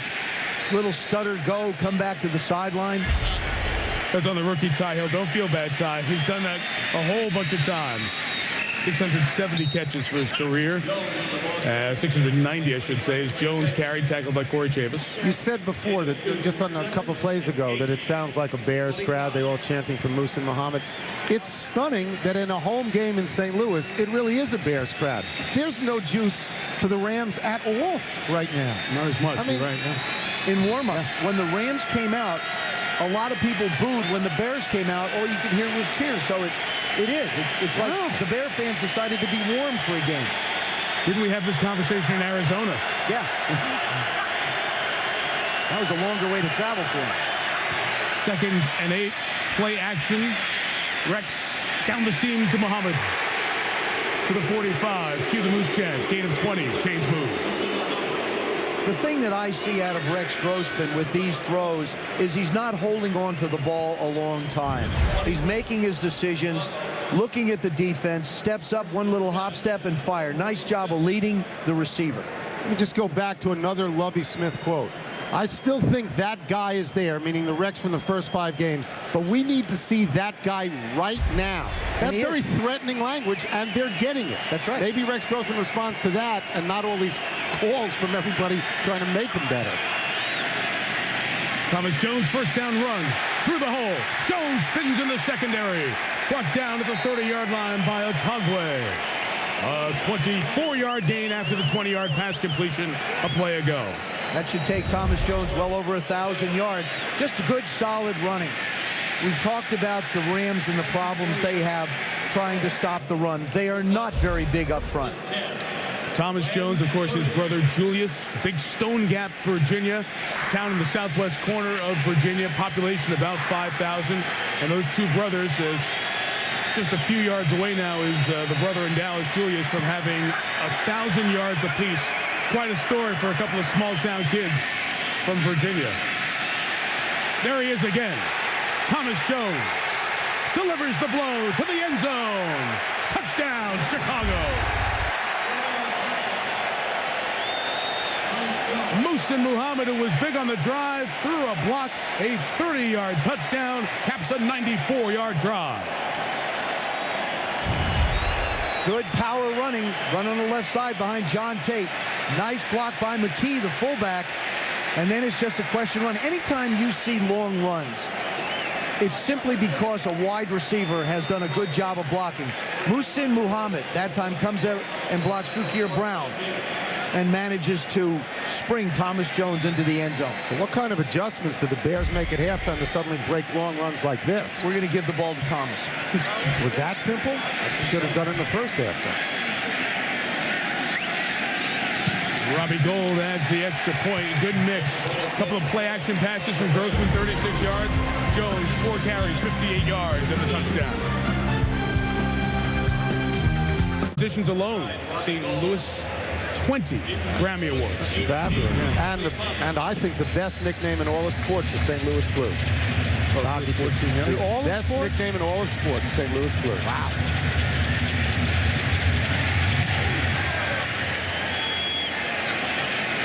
Ponder from the goal line. Turn to the 23. The ball might have come free. It is. Ball coming down in the pile. And Jeff Tripp with the referee digging in there. The Rams do come up with it. That would have been disastrous for St. Louis. After the Bears gain momentum, grinding it out on the ground with Thomas Jones, putting Chicago up 8. Chicago Bears trying to tie San Diego, best record in the NFL, leading 21-13 here in St. Louis. Mark Bulger's led a couple of long touchdown drives here on the night. His numbers have been solid. Second drive of the second half starts from the 22. No offside flag. The fling to the side to the third receiver, Kevin Curtis. 5 to the 27, Ricky Manning Jr. and Urlacher on the tackle. One of the things that Mark Bulger does so well is anticipate where the receiver is going to be. As he lets it go, there's the receiver, there's the throwing lane where the ball will go. It's just an anticipation, nice and solid. Again, that was on the left side. Here it is on the right side to Isaac Bruce. And you'll notice the receivers are hit in stride. They don't have to reach back. They don't have to slow down. 27, Jackson through the left side. Gain of about 4, and here's Susie Colbert. Mike, Mark Bulger told us he learned a lot of football from Mike Martz, survived the 250-play game plans pretty well. But with Scott Linehan, he said he feels less burdened mentally and emotionally. Mark said the leash is longer. He enjoys coming to work more. Those big meetings on Wednesday used to be 3 hours of hell. Now he doesn't mind staying longer. It's just a different atmosphere. He said Scott trusts you as a quarterback until you prove otherwise. And in game situations like this, he even gets to audible at the line depending on what the defense is doing. And now his coach has to be thinking, well, how bad is my running back hurt as Steven Jackson is down and shaken up, and hopefully as they massage it, it is only a cramp. Jackson has a backup in Stephen Davis, but he's been a difference maker in this kind of new evolving offense under Linehan. Just a peek here as he was tackled by Hunter Hillenmeyer and Brian Urlacher. Well, Joe, let's go back to that for a second. What Susie was talking about, the difference in this system. Well, Susie makes a great point. The other part of it is to have Mike Martz first as your coach to teach you. Because remember, Mark Bulger bounced around a lot, different places. Was in New Orleans, almost didn't make it there. Had to wait the third guy here, Kurt Warner, Jamie Martin. So went through a lot of different players. For him, the opportunity now is having all that expansive offense and having it now pared down means you've seen everything, you've done the mental gyrations that you need to do, and all of a sudden now you get to just focus on football and dropping back. I think it's going to take him a little bit more time to get comfortable with Scott Linehan's offense. So it's easier for the player, but it's harder for the sports writers in town. I think it's much harder for a sports writer. You miss Mike Martz, his mysterious Svengali-like obsession with offense, and the problems he had replacing Kurt Warner when he had to do it, the problems he had with Brenda Warner, the battles he got into with management, the sort of exile that he went into. He was great fodder for being a sports writer as well as being an offensive genius to some degree. Well, they still look at Jackson guys here, so we'll step out for a second. I'm Ed Rontaler. Issues walked off very slowly under his own power, and Stephen Davis is in his stead. Davis had that big 4th and 1 run in the second quarter. Quick shot to Torrey Holt. Ball comes down, incomplete pass. So 3rd and a yard, and they try the quick slant with Holt. Ricky Manning Jr. a part of breaking it up, and it's 4th down. That is supreme confidence in your quarterback and your wide receiver. On 3rd and 1 against a defense that's given up and you've been able to run pretty well at. Ball goes inside low. This is all on Torrey Holt. We saw him drop a big play last week against Arizona that changed the game, and now there was another drop here in this one. Turk to punt again. Another one with fabulous hang time. Hester fair catch signal very late. Devin, after you take a knee, you can't make the signal. Kick was 44, no return. These 5-second hang times are extraordinary from Turk. Away, they have a terrific opportunity to end 14-2 and have the road to Miami come through Chicago. Chilly Chicago. Scored on the last drive. Cedric Benson in the back to start this one. From the 26, a throw complete to Desmond Clark, and the former Wake Forest Demon Deacon has a first down. I want to go back to Rex Grossman again. Doing such a nice job of playing within the offense. I would have ventured a week ago, maybe 2 weeks ago, he would have tried to get the ball down the field to Muhsin Muhammad, who broke to the post. Now he's just, hey, the tight end's coming across, he's open, I'll just dump him the ball. 2 weeks ago, Brian Griese wasn't getting 50% of the snaps. And the coach wasn't saying, we got to get more out of that position right now. And he is. 2 tight ends run it with Benson. Penalty marker down as Benson's brought down by Brandon Schiller at the 42-yard line. And Benson got dinged on that one. He's going to bounce up. Gain of 5. For Chicago, 2nd and 5. See what Jeff Triplett has here. Penalty flag. Holding defense, number 73. That 5-yard penalty will be added to the end of the run. Automatic first down. This is on Jimmy Kennedy, the nose tackle. Well, so much story about Rex because it's been a long time, and it's been a lot of guys. It's been a lot of tries since Jim McMahon, Pro Bowl quarterback champion quarterback. Walsh, Craig, Stenstrom, Moses Moreno from Colorado State, Cade McNown, a first-round bust, Henry Burris, Jonathan Quinn. I thought I saw Will Ferrell in there. Is that possible? Will Was his name? Fuhrer. Lefty Okay. out of Virginia I thought it was Tech. the elf. That's was doing next that. movie. Oh, that's why there's so much in. Rex is going to be the guy, even through the injuries. He can be the guy. Benson carries for 2.5 yards there. Well, I mean, when people in Chicago suffer along with this because they're afraid that Rex is single-handedly going to take them out of the playoffs, and they want Brian Griese, what management wants, what the coaches want, they've waited 4 years for Rex Grossman to be healthy enough to take them into the playoffs. If you put Griese in, then you're not going to know about Rex Grossman, and Griese's not your quarterback of the future. So they're desperately trying to coach Rex up, get him confident, and go into the playoffs with that schedule Mike mentioned. My dog could win some of those games. Second down, pressure, throwing the deep ball that is incomplete. Berrien was in hand fighting with Ty Hill. Hill wants the offensive pass interference flag. None was forthcoming. The officials are very reluctant to call offensive pass interference, even when it looks like you're doing a takedown. Ty Hill doing a nice job on Bernard Berrien running with him. Now Hill's going to try and make a play for the ball, and you see Bernard Berrien has his arm hooked under his. Bernard Berrien is just not going to let Ty Hill get around on it. There was some talk earlier that the Bears receivers weren't doing enough to prevent interceptions by making plays just like that. That time he did. Protect your quarterback. Adrian Peterson is the running back.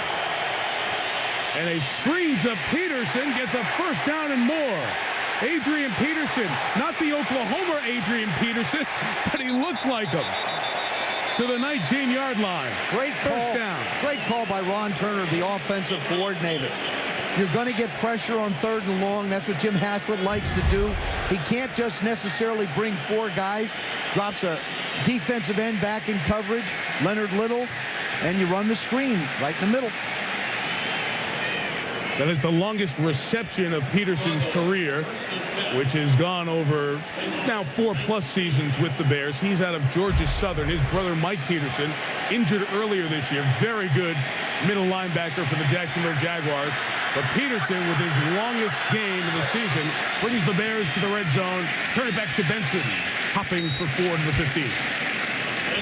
The Bears, as they approach the playoffs and the weather gets colder in Chicago, Cedric Benson, at his size, Thomas Jones with his quickness and size, 2 different kinds of backs, but it's a terrific 1-2 punch to complement what that Bear defense can do, and then let Rex take his shots.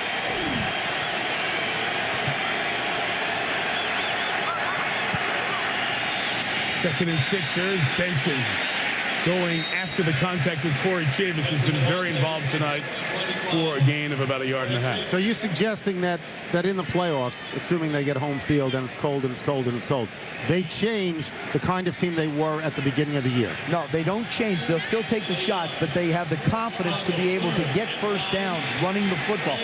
Running the football set it up for them early. Well, that's what I'm asking. Isn't that how you win in cold weather, by running?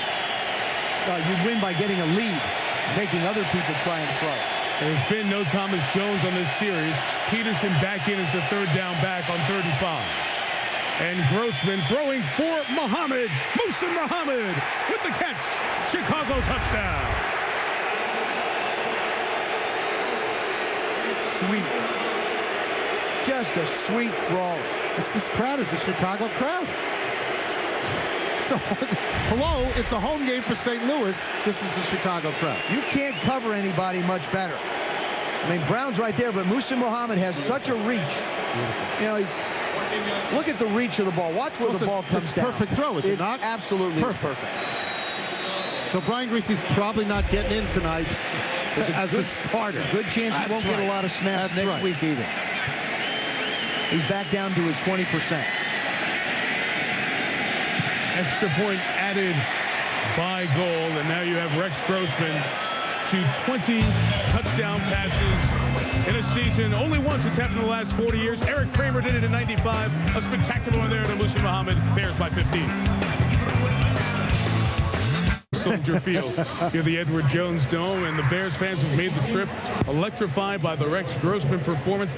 That's a bounce back from the quarterback rating of 1.3 last week against Minnesota, 119.7 when he takes the completion, touchdown, interception percentage. He made the point to us the other day that he'd been all over the map this year, that he'd had more 100-plus ratings than any quarterback in Bears history, and also more one-point ratings than anybody. Ponder choosing to take it from 3 yards deep. He is stuck and finally brought down by Idonije, but the first hit brought him down at the 17. Here's Michelle. Well, Mike, earlier in the week, I asked Muhsin Muhammad what had been wrong with Rex Grossman, and he said, for the life of me, I don't know. But he also said he had been giving Rex some sound veteran advice. He told Grossman that the best players in this league have the shortest memories. They're able to put bad plays behind them. He told Grossman to decide that the pressure he's under is not crushing him, but turning him into a diamond. And he told him, I can't wait until you prove everybody wrong. So far, so good tonight. Great to have an 11th-year vet like the 33-year-old Muhammad to lean on and to make plays for you, as well as the two-time All-Pro just caught his 53rd career touchdown pass. Nobody was smiling any wider than Lovie Smith when Rex went to the sidelines either. It's great to think that you could take that pressure and it would turn you into a diamond and not simply crush you as a piece of coal and make you sprinkle out all over the floor. A lot of people willing to sprinkle you. After a Stephen Davis carry of 3, 4 receivers on 2nd and 7, Rams desperately need a big play. Kevin Curtis almost teed up an interception for Urlacher as he got hit hard by Lance Briggs. For the most part, the Rams said they wanted to gain 3 yards on 1st and 10, and they've pretty much done that. They've had 3 drops in the middle. This one's thrown behind Kevin Curtis. That's a tough catch, and they're very lucky it doesn't wind up going the other way. But they've gotten the yards they want on 1st down. What good is 3 yards? It makes it manageable. Don't you want to gain more than that? If you get 3, a minimum of 3. The thing with 3 is it allows a run to still be a possible call on 2nd and 7. Bears fans being heard, pressure coming. Bulger got rid of it quick. Holt could not hang on as he was being held onto by Danielle Manning. No flag, 4th down. Okay, Manning did a real nice job on that one, just pulling Torrey Holt enough so that he couldn't catch the rebound after it bounced off his hand. Would you say that Torrey Holt tonight is having a bad night and that these are catches he should have made? That one, no? Yeah, yes? That's tough. I mean, he usually would get that on the rebound if Manning wasn't hanging on. So, yeah, I think Torrey's having a real tough night. About 3 times. Yep. Hester, 3 punt returns for touchdown, 1 missed field goal, 1 kickoff. He has the season touchdown return hat trick. That was forced out quickly by the rush. And thus the punt will only be 34 yards, down to the 45. Here's Susie Colbert. Well, with Steven Jackson in the locker room, it brings up the subject of running back depth and the future of Marshall Faulk. I spoke to him yesterday.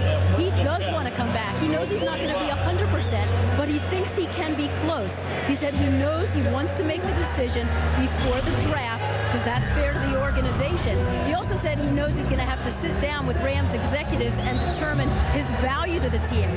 Only if they determine that he can't be of use to this team anymore will he then decide if he would want to play for someone else. But he wants to come back, and he would like to play for the Rams.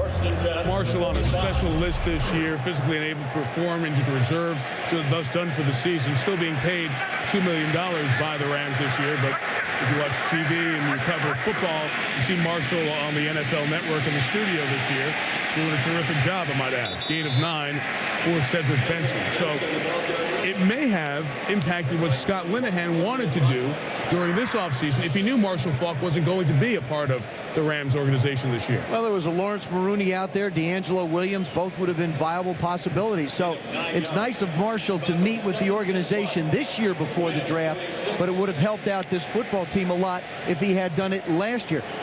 My personal opinion is that Marshall Faulk will not be a St. Louis Ram next year. 2nd in the yard. Grossman goes play action, gets it to McKee, the fullback.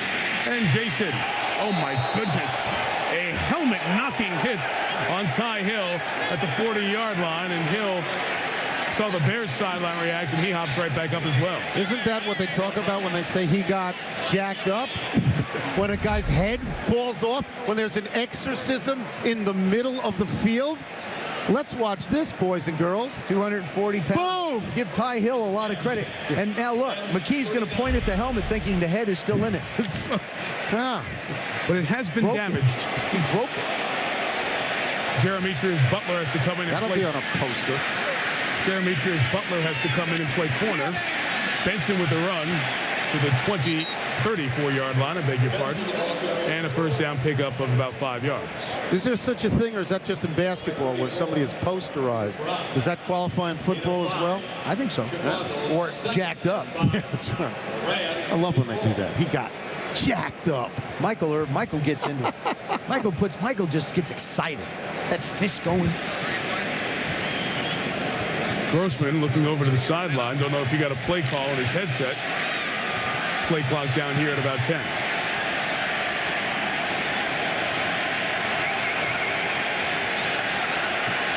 All Bears here in this third quarter. And Benson with a first down to the 28-yard line. So Chicago at 11-2 if they can win tonight. And there you see 9 wins with those last 3 teams. 9-30 the remaining schedule, with 2 of the games at home and the other game at Detroit where the fans have just shut it down. They couldn't even get a fire Matt Millen chant going at the game yesterday. That's how apathetic the fans have become. I'm serious. That was not a joke. So they are in great shape to make a run here to the number 1 seed. That's not playing the 1927 Yankees when you got those 3 teams in a row. That's Bears a bye. Scored twice. All the heat and all the attention was on Rex Grossman coming in, and I had a lot of support, to be very honest, of the Bears fans. And Chicago was down 13-7. They've scored the last 21 points, lead by 15. As we go to the fourth quarter, here in St. Louis, Mike Tirico, Joe Theismann, Tony Kornheiser, Michelle Tafoya, Susie Colbert on the sideline. Good place to take a shot. Quarter begins with 1st and 10, and Benson runs, and he is tackled by Will Witherspoon, the middle linebacker, who was a Carolina Panther, and Corey Chavis. Chavis and Krutz with the conversation after the play. Look at the Bears running back tonight, and the only thing keeping St. Louis from not allowing a 7th consecutive 100-yard rusher is sharing the load between Jones and Benson almost equally in number of attempts. There's a quarter to go yet, and Thomas Jones may get back in, but talking to Ron Turner, he said they wanted to try and get Cedric Benson 6 to 7 more carries, and you see this whole game plan that they have laid out has gone pretty much the way they wanted it to. 2nd and 11, Grossman throwing for Berrien. Flag down, broken up by Ty Hill. 2 flags, pass interference on the rookie of the Rams. Bernard Berrien at 6'1" is a tall one. You don't get a hand on him, but you chuck him going down. Yeah, I mean, it's so hard to play. Defense, number 26. Ball will be placed at the spot of the foul. First down. It's so hard to play defensive back today. I mean, you have to give guys room. We saw Bernard Berrien push. Well, yeah, he did. We saw Bernard Berrien hook his arm before, no foul. Now you hand fight and think that it's going to be okay. You wind up with a flag. Tough position to play, especially with the speed and size of these receivers. First and goal, ball on the 7. Benson stays in. McKee blocks, and the fullback springs in for a gain of about 3. Another Corey Chavis tackle. He has a bunch here tonight. A lot of Rex Grossman's long passes have been intercepted this year, Joe. And I think what I'm told by the writers in Chicago is that the feeling among the Bears is that with this heave and hope thing that Rex Grossman has done is that 2 things can happen good when you pass, unlike what Woody Hayes said. You can make the pass or you can get a call. Because of what you're saying, it's so hard to play defense in that isolated circumstance. You can get a call on a long pass. Then you kick the ball, you roll it down the field, you don't even complete it. Unbalanced line to the right. Boot that way, throw to the tight end. Gilmore couldn't pull it in. John, the former Penn State Nittany Lion, laid out. Injury update, here's Susan. Well, Mike, I watched Leonard Little walk into the locker room. He didn't appear to be in pain, but I was just told he took a blow to the throat. He is out of of the game, and what a blow to the Rams. I don't think it's a stretch to say he could be their best player on defense. Yeah, certainly up front. Little 10 sacks coming into this game. And there is not much other defensive talent here, even though they made free agent acquisitions, 4 of them right at the start of the year. Third down to run with Peterson, or flag down as he is down at the 1-yard line.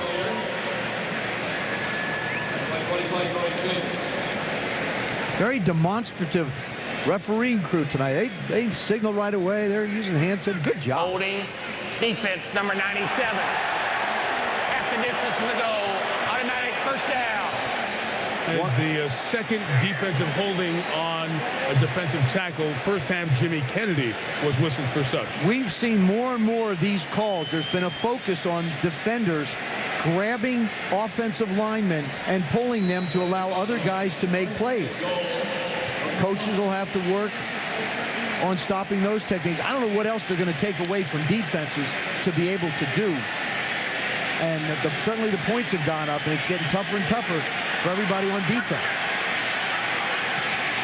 Power formation. Peterson easily into the end zone. Adrian Peterson's first touchdown of the season.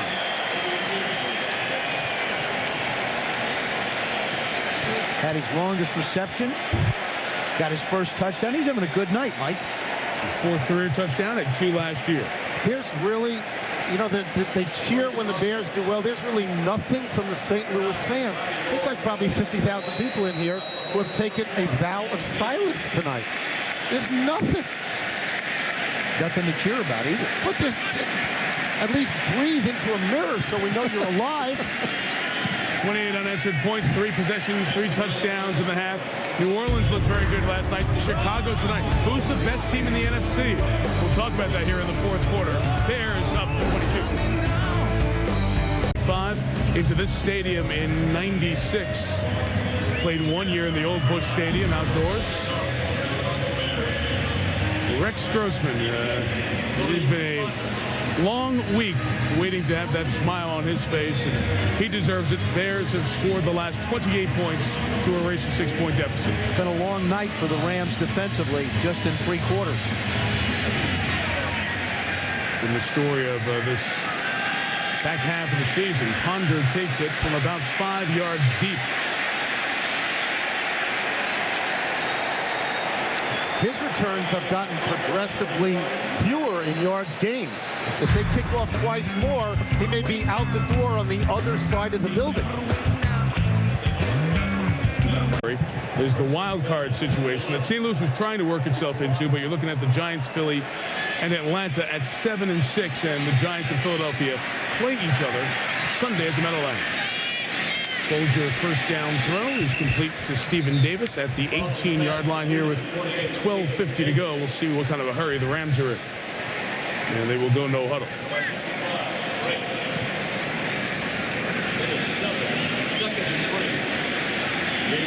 You just don't like this situation where a whole quarter to go, you have to be in hurry up. You're passing against the Bears, and usually that spells trouble.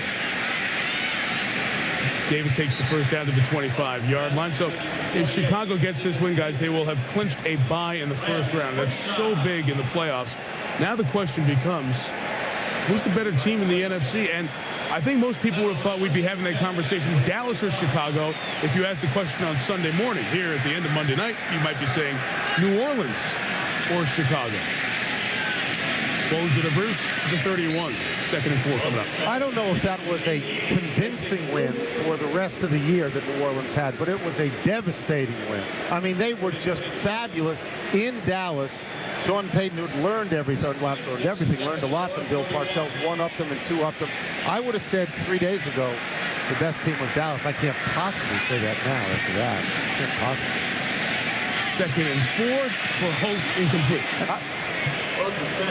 Here is what happened last night in Dallas. Sean Payton, who coached on Bill Parcells' staff for 3 years, got the ball to Reggie Bush, and Reggie was effective, 125 yards receiving, and this spectacular vision and moves using touchdown, 37 yards on the ground as well, and the NFC Pro Bowl quarterback. I'll give you that guarantee on the voting. Drew Brees, 384 yards, 5 touchdowns. He's thrown for over 4,000 yards this year, taking the Saints to 9-4 with a 25-point win. This is 34. And it'll be offside, unless there is movement.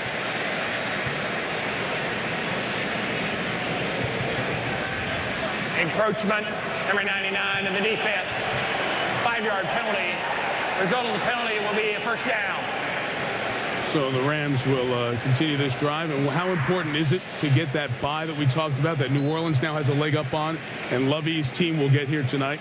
51-13, 80% of the time. 4 out of 5 teams since 1990 that have the bye have success in that first playoff game. I think the difficulty when you look at New Orleans and Chicago, you say to yourself, well, they had that bad stretch, and sometimes the quarterback has been horrific. So how far can they go in the playoffs? And with New Orleans, 3-13 last year and vagabonds, to turn it around quite like this, it's almost as if your eyes are saying, I can't believe what I'm seeing, because the turnaround is so thorough and complete that you want to almost distrust it. But we saw the New Orleans Saints in the opening game, the opening of the Dome against the Atlanta Falcons, and they looked just like they did yesterday. Yeah. I mean, last night, they looked exactly the same. The area that I've been impressed with is certainly Drew Brees has been wonderful, but their defense has played outstanding football. Davis back in the game, gets rocked by Ricky Manning Jr. The Saints defense, to me, has been the most consistent, and certainly Colston coming on, and Reggie Bush, and the names go on and on and on. You ask the question, which team? Chicago in Chicago, I feel like has the advantage. In Chicago. Because of the weather? Because of the weather, yes. Because of the conditions. Nobody else has a quarterback who's had a 1.3 rating this year, though. And you look at Drew Brees, he's averaged almost 350 yards throwing. And that's what I'm getting to. Be a problem there. That's what I'm getting to. That there are reasons to distrust almost all the teams in the NFC at some point or other. You know, and Chicago has had, like last year they had a home game and got beat, and you're not sure exactly what they can do in the playoffs.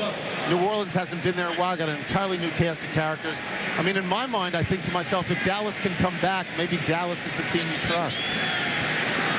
Not after last night. Steven Jackson caught one, ran one for the first down. Bolger goes to him for the 3rd time. After getting hydrated from the cramp problems in the 3rd quarter, he gains 5 yards. Of course, everybody's talking about Tony Romo throughout here and all of his good play at Eastern Illinois, where he was in college and nobody knew about him.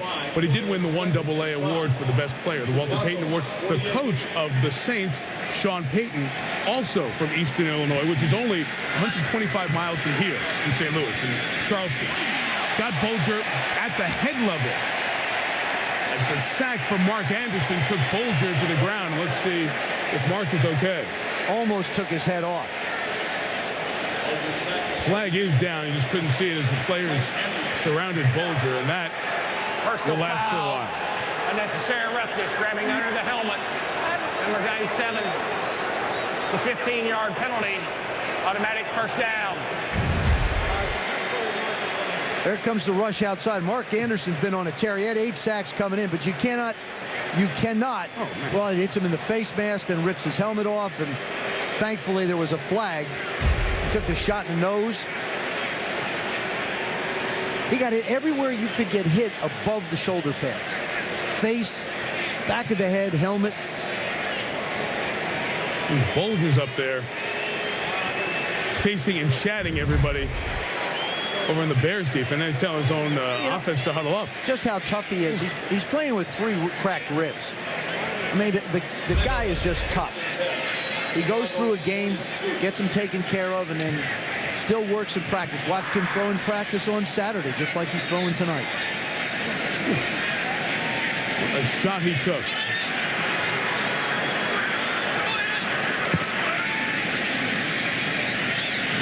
delivers on time to Torrey Holt, who slides inbounds for the first down. Joe and I have had this discussion. Why don't you join in as to who you think right now is the best team in the NFC, Mike? Where do you go, Mike? I think that home field is huge in both ways because I don't know if anybody's going to walk into Soldier Field and win, as Carolina did last year in that playoff round. But a New Orleans home playoff game is going to be one of the special experiences if that happens. We were there for that opening. What an experience that'll be. I would say Chicago over New Orleans right now because the Bears, as you mentioned, Charlie, the Bears have been through it last year and lost to Carolina, but they have all the starters back from that team. Number 79 in the offense. 5-yard penalty, still first down. The key question is going to be secondary and getting people back in the secondary because the Saints are picking everyone apart. That's what Chicago has left. New Orleans still has work to do to get to that bye in the first round, but they have it in their own hands. The 4-9 Redskins, who now have been officially eliminated, and the Giants and Panthers, who knows what they're going to be playing for those last 2 weeks of the season. The Giants are a very good football team. They've been in total disarray at times, but they're a very solid football team. From the 34 against the 4-man rush, Bulger, Bruce kind of stumbled coming out of his break, and that's why that ball missed time. So then neither of you think that, for example, Dallas or the Giants or let's say the Falcons, neither of you think that they can make a run against teams like Chicago and New Orleans that are somewhat flawed? You would take the home teams in both cases. I would take the home teams, and I would think that New Orleans, to me, appears to be the most complete team. Now, with Rex playing like he is tonight, their offense of the Bears has stepped it up. They are more complete. And certainly in bad weather, the return game is a factor, and the Bears have done an outstanding job with that, specifically Devin Hester. There's Stephen Davis on the run. Urlacher finally pulls it down, although it is a 22-point game. There's a little anger between these teams. There's been a lot of conversation ever since that Anderson hit. Urlacher just made his 9th tackle. Before that, he had a conversation coming back to the sideline with fellow Pro Bowler and veteran Isaac Bruce. 3rd and 5. And Bulger delivers to Torrey Holt to the end zone. He didn't hold on. Incomplete. Holt had it and was going and then lost the handle. It's been a couple of drops now for Holt in the last few weeks. 4 tonight. That he has actually put 4 times tonight. Very, very uncharacteristic of Torrey Holt. That's just too easy. This is going to hurt the sales of his video, his instructional video. Certainly should. I mean, that is a perfectly thrown ball. Doesn't tuck and put it away. This is not the Torrey Holt that everybody has come to know. Urlacher got a hand in there, but it should not have been enough to spit the ball out. 4th down, Bulger to Stephen Davis. First down to the 6-yard line. Coming into tonight, back to Torrey Holt, he had 7 drops. And you and I, Tony, count 4, official or unofficial, on-target drops tonight. I mean, right in his hands. Yeah, we'll have to get the definition of the on-target drop that we talk about every single week. I think we've seen it here tonight. I think they're considered on target. Bears shuttling personnel in and out here, and the game is stopped. Timeout is taken. It's a Bears timeout. 1st and goal for the Rams when you come back. 8 for 11, 1 shot to the head. He's trying to clean up an 89-yard drive. You get St. Louis on the board again. Trailing by 22. Flushed as Hillermeyer chases to the back for Torrey Holt. Hangs on that time for a Rams touchdown. Charles Tillman was not looking. Torrey Holt was.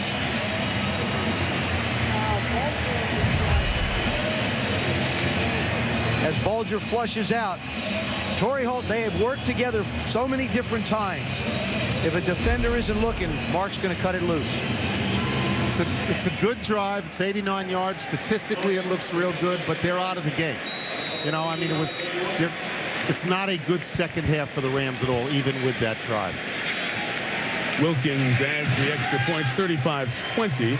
You go for 1 here, and if they score another touchdown, you go for 1 again. Only go for 2 when you really have to. Down 15. Holt's 2nd touchdown after the drop a couple plays ago. For Torrey Sanders had a couple of key drops tonight, still making a line in the Rams record book this evening. 35-20. Rams not out of it halfway through the fourth quarter here with a full complement of timeouts. And the hands team on for the Bears as they are anticipating an onside kick from St. Louis. I would not kick it deep. Great chance for field position. 10 Bears up close here. And they do kick it deep. Back to Devin Hester at the 5. Devin Hester with lanes blown down because of the onside. Takes it 95 yards for his second kickoff return of the night. Touchdown. And an NFL record 6th return of the year. This one 96 yards, and he is unbelievable. Wow. Every time we watch him, he's scoring. Where do you kick it? On kickoffs, you have to kick it out of bounds and give it to him on the 40. And what's so interesting here, you don't have the regular setup of blockers, the wall to form, the wedge to form in front. You had 10 guys, and this isn't your best blocking team on kick return. It's the hands team. Maybe that's the way you do it, Mike, is don't set up wedges. And Lovey, he can't believe it. Are you kidding me? Oh, there he goes again. Unbelievable. Looking for flags. Holy mackerel. That's what he's got to be thinking. You almost never see the hands team on the field and get a 96-yard kickoff return like that. Almost never. Good call by you, Joe, saying I'd kick it deep right now. Good call, because he just returned it 100 yards. So there you go. That's the NFL record. 6 returns for touchdown this year. 2 kickoffs, 3 punts, a missed field goal, and the partridge in the pear tree. That was the coolest one, the missed field goal, when he just stood there for 4 or 5 seconds and then took it back.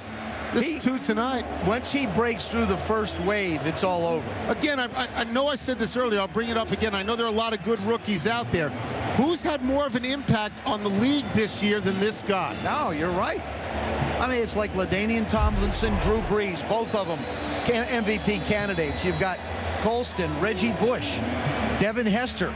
I mean, lots of people making impacts in different ball clubs. He's saved the Bears in games. He's the X factor for the Bears. He's scary every time he gets his hands on the ball. And do you penalize him? In other words, it's sort of like baseball where you say, I don't want to make it DH the MVP. Do you penalize the guy because he's essentially a returner, or do you say he's the rookie who's had the most impact? You have to consider it. I think you definitely have to consider it. With that kickoff return, he becomes the 6th man in the history of the National Football League to have 2 kickoff returns for touchdown in the same game. The last person to do it was Chad Morton of the Jets in 2002. He did that second one in overtime. Mike, keep in mind, there's 7:22 to go. The Rams could score again and has another shot. That's why you onside kick. You don't kick to him.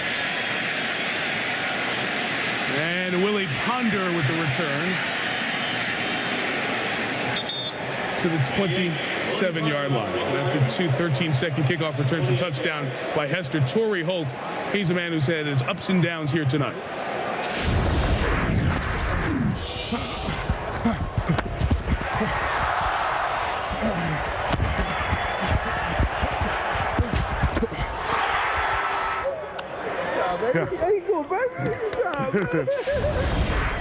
Yeah, Corey Chavis could sense that Torrey Holt needed a hug and a little bit of a pick-me-up after his struggles. It's so uncharacteristic to see him put the ball on the ground, even though he has 2 touches. He's one of the all-time greats. Not going to happen 4 times in a game.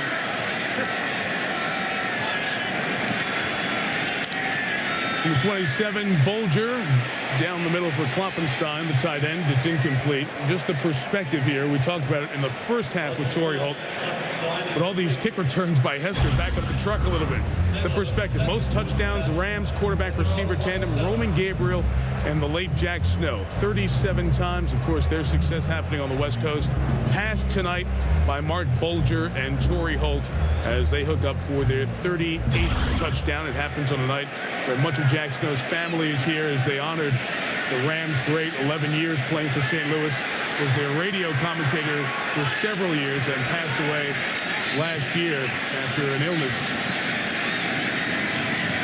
far too soon. Really was just one more part of a devastating season for this franchise last year because he was beloved Even though he played in L.A., he was so associated with the Rams. Great Notre Damer. Really was. Great Domer. So Torrey and Mark passed Roman Gabriel and Jack Stoll in the record book, and Torrey has a multi-touchdown game. And now 10 scoring catches on the year. 3rd and 3. Bulger was getting hit, thus misses Steven Jackson. And 4th down will bring on, let's see, the punting unit. They're going to go for it. He's going to go for it. Scott Linehan says, why not? St. Louis, 4th and 3. Their own 34. As opposed to kicking to Devin Hester. Yeah, I mean, better percentage pick your play. Poison. You're going to have a significant number of teams in the league not have 6 returns for touchdowns. Well, you're also, of all sorts, not you just also kicks. have to figure out how you want to deal. Bulger to Kevin Curtis, who got lit up and held on to the ball. Flag down. Chris Harris with a hit. Bears are surprised at the flag, but what a job by the 4th-year receiver out of Utah State to hold on. Now, unless he hits him in the head. And there's the catch. Oh, he led with his helmet. Good call by the official. Good call.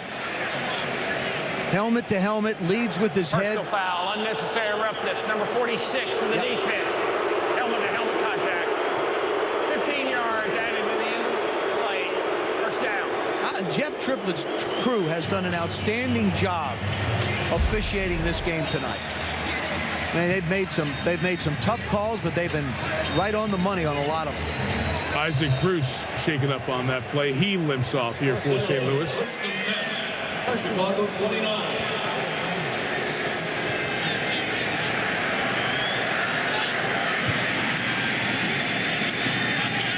Flipped out to Klopfenstein, the tight end. He goes to the 24-yard line. That's their 2nd-round pick. I'm already thinking ahead, Mike. Rams score. No, I'm thinking I'm going to squib Hester it. gets the ball. I'm going to squib it this time. I'm going to squib kick it this time. Well, you're at the point where you have to onside kick it now.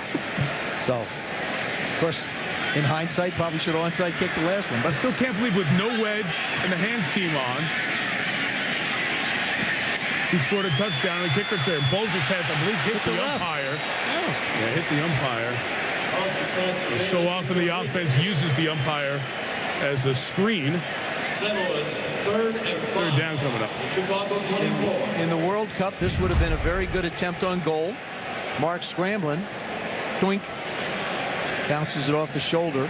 Now keep in mind, if it's intercepted, it doesn't matter because the officials are considered neutral on the field. Jim Quirk, the umpire on this Jeff Triplett crew. Coming up on the 44th pass attempt.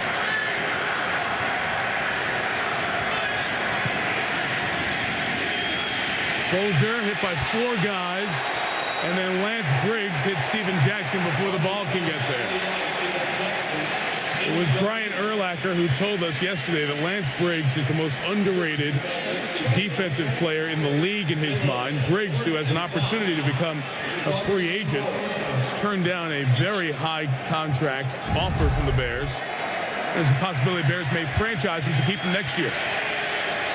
Well, that's what's known as meeting at the quarterback. That's when you just sort of sit up and look at your offensive linemen.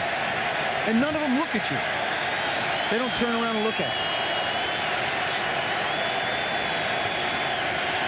Listen to these Bears fans. The offside flag is thrown. Should give him a first down. Should give him a first down. Yep. I'm already thinking ahead. I am. To the kickoff? Yeah. Offside, unabated to the quarterback, number 97 of the defense. I've never. 5-yard penalty will result in a first down. The Rams played them even in the first half, and they've gotten steamrolled in the second half. And the Rams are going to go to 5-8 at this point, and they're a team. They're an old team. They got 11 guys 32 years and older, 16 guys 30 years and older. I think we're watching them sink to the 2nd division of the NFL when just a few short years ago they were tremendously exciting, but they've not been competitive in the second half. Their offensive and defensive lines certainly are going to need some work. I think the coaches are in place here.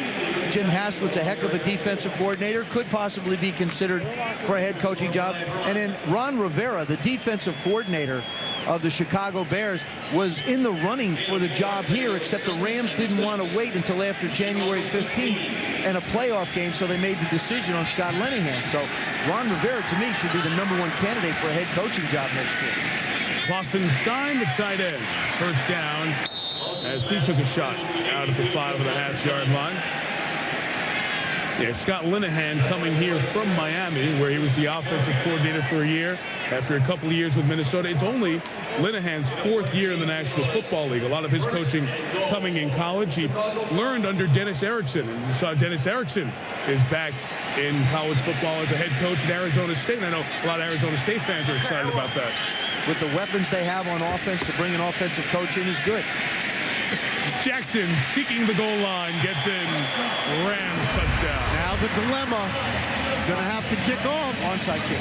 Well, what if they put Hester up on the hands team? He's closer. That's what I'm saying.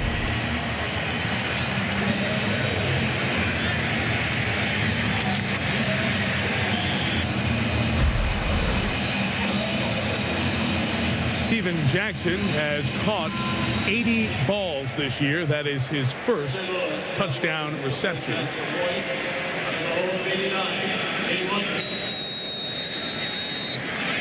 And for what it's worth, with running backs catching so many passes, he's now one ahead of Reggie Bush in receptions for running back, 42-27. By the way, there's been a lot of scoring here. When was the last time the Bears offense was actually on the field? Didn't matter. Devin Hester's been on the field. That's the only thing that's mattered. This is the first touchdown. They wanted to kick and surround him. Well, it's fine. If you've got 8 guys and only 2 or 3 outside, and that's Demetrius Butler, number 23, who he goes around. You can't lose contain. Now, you've got all these Rams that are trying to corral him. He gets through the first line, and then Jeff Wilkins is not going to catch him. And it's a track meet. And there you see the lengthy drives on top of those returns. Well, you've got the problem. Now, as you're a team getting ready to play the Bears, what do you do? Think about offense. Think about defense. Well, they've got a big play with Bernard Berrien on offense. They've got medium great range possession with Muhsin Muhammad. They've got a defense, even without Tommy Harris, should get Nathan Vasher back next week or so. They're pretty solid. Then you have to deal with their special teams. St. Louis has run the last 25 plays from scrimmage. 2 long drives for touchdowns, and then Hester. And then Chicago, they've just not been out there. How about this? The first half, Rex Grossman left the field with 4 minutes to go in the first half. Didn't get back on until 7 minutes to go in the third quarter. Okay, so let's see what onside kick the Rams have here. This is their 4th onside kick of the season. Did it once last week against Arizona. Getting the big bounce is Wilkins. It's up in the air and caught by the Bears. And Chicago will take over the 38-yard line. Muhsin Muhammad, as you can see and hear, goes up and gets it. Next Monday night, we're in a dome again in Indianapolis, Cincinnati, taking on the Colts. And now Marvin and Peyton and Reggie Wayne, they know that the offense is going quite well for Cincinnati. But can the Colts defense find something to pull it together and not allow Rudy Johnson to have a big night? Should be a lot of points on the board. See you 8:30 Eastern on ESPN HD. Yeah, that's a potential 80-point game, wouldn't you say? 9-6. No, it's not going to be 9-6. No, it's not. It was 82 points last year, 45-37. Late field goal Neither team overtime. can stop anybody. 6-6 at the end of regulation, field goal in overtime. You say that, Tony. I think one of the reasons Cincinnati's gotten back in it in the AFC Defense is their lately. defense. Yeah.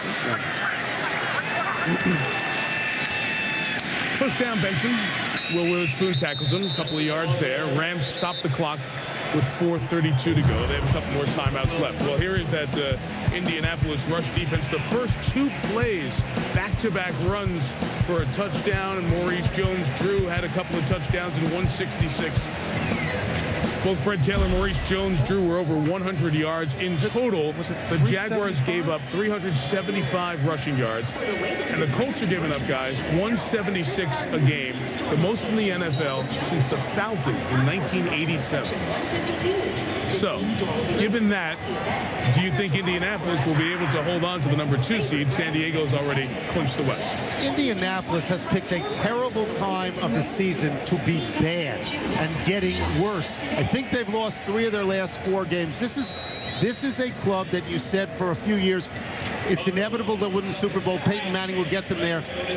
They're just falling now. Their defense, they're falling. They just don't tackle on defense. I mean, they just don't tackle anybody. They still have yet to clinch the AFC South.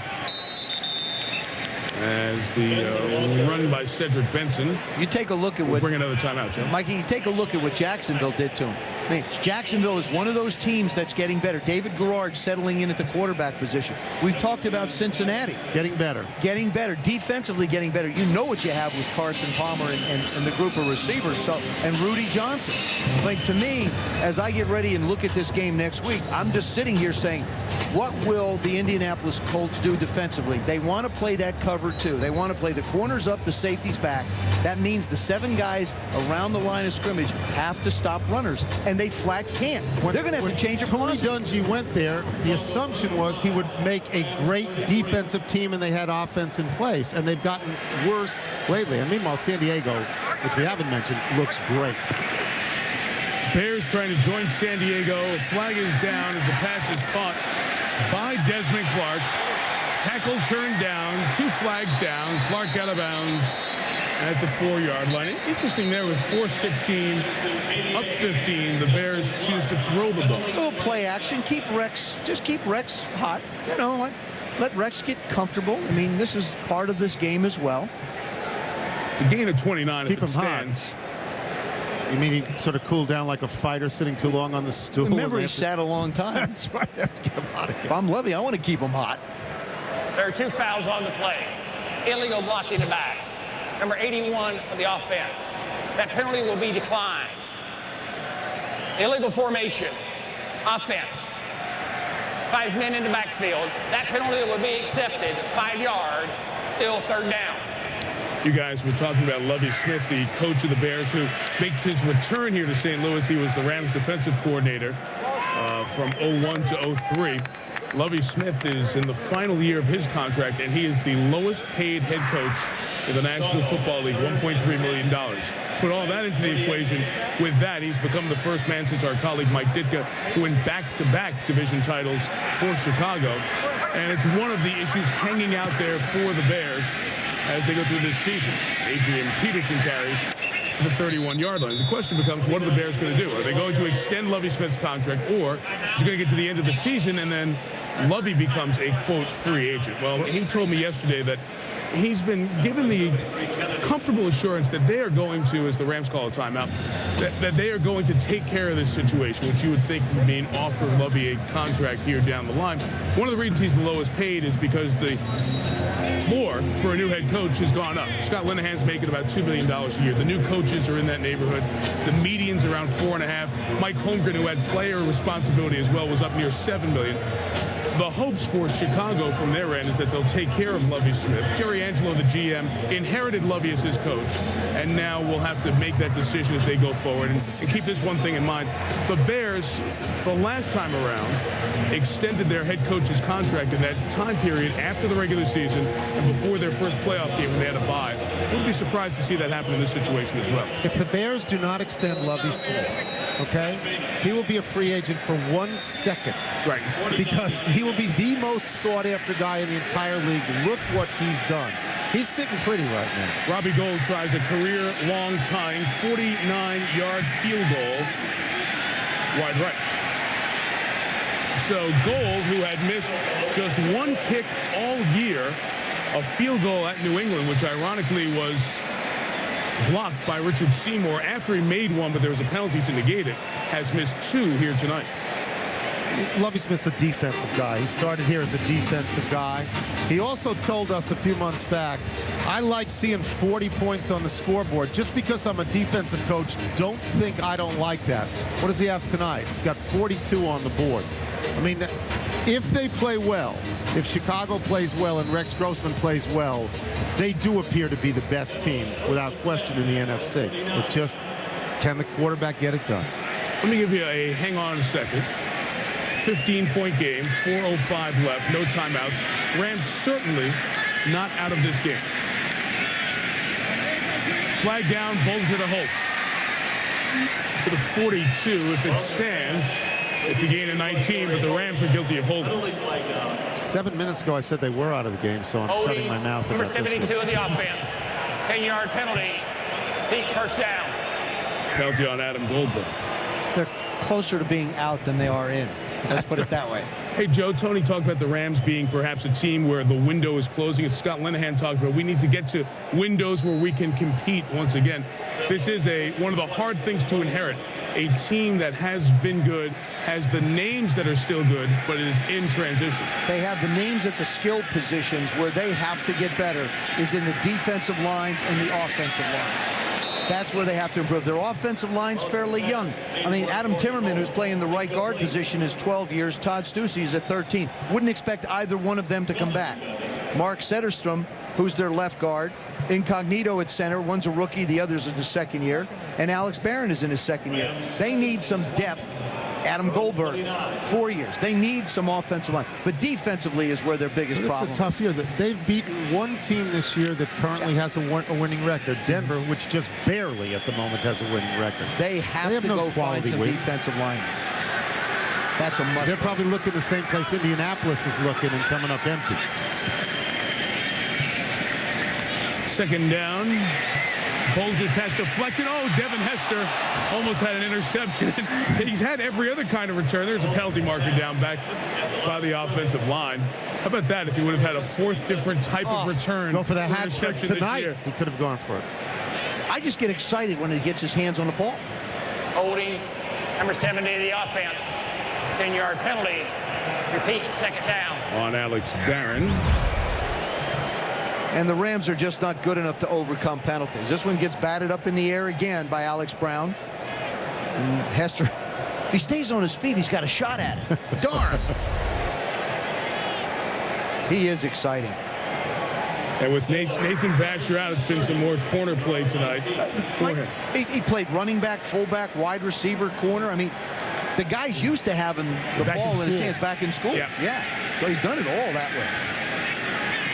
Rams have been flagged 11 times tonight. Davis takes it to the 24-yard line as we approach the 3-minute mark. Safe to say they're in 4-down territory. It's a really big game for Chicago, don't you think? Thanks, Mike. What do you think, Mike? Oh, yeah, it's a huge game for the Bears. I mean, Lovie Smith put it on the line to Rex Grossman. We need better play out of you right now. Yep. And they've got 3 easy-looking games after this. This was going to be the hardest of their last 4, and they've come in here and done a great job. 2 of them at home. Bulger, Holt. What a catch by Torrey Holt. First down across midfield. Well, he has a couple of drops, but still showing he can make the spectacular catch there. That's the Torrey Holt we've all come to know. That's the one that's on the video. Rams first down. Pickup of 26. That's great. That's great. That falls in the great category. Wow. Guys, if they hit 2 big passes, they're still in this game. Oh, yeah. I'm telling you. Bulger sacked. Drop back long enough, they're going to get you Mark Anderson, who had a penalty earlier. The rookie picks up his 9th sack. And going around Alex Barron, who has been flagged twice tonight. This young man out of Alabama has really, really come on. They said he had great speed. You have to pay attention to him. And when I was talking to Ron Rivera, they didn't realize he was as good as he is. Boy, is he something. Steven Jackson from out of the backfield, and this will take us to the 2-minute warning. I better get this in before the 2-minute warning. My family will kill me. It's my daughter's birthday today, so happy birthday to Elizabeth. Happy birthday, Elizabeth. Thank you so much. SportsCenter comes your way after the game. Full post-game reaction from here in St. Louis. The keys to the Saints and Chargers' success. Oh, of course, is Tony Romo regressing? Oh, my gosh. Scott Van Pelt and Neil Everett will have that coming up on SportsCenter after the game. You see, lose one game, and they are bailing off the Tony Romo bandwagon right away. Flag down, Bulger. Ball out. It appears to be a fumble as Mark took a shot and is recovered by the Bears. Alex Brown, who deflected the pass earlier, knocked it out of Bulger's hands. We also have a penalty marker for the offside, so forget all that. Defense, number 96. 5-yard penalty. It's still 3rd down. Terrific. 22 penalties tonight, 11 aside. I like the notion that they'll talk about his Tony Romo regressing already. I do like that. He's the biggest story in the league. Everything he does is being followed as if he were both Brad Pitt and Angelina Jolie combined. He didn't play that bad. I mean, Reggie Bush had a great. Drew Brees was sensational. Sensational. Man, it's the only way to describe what he's been doing. So we'll have 3rd and 11 here.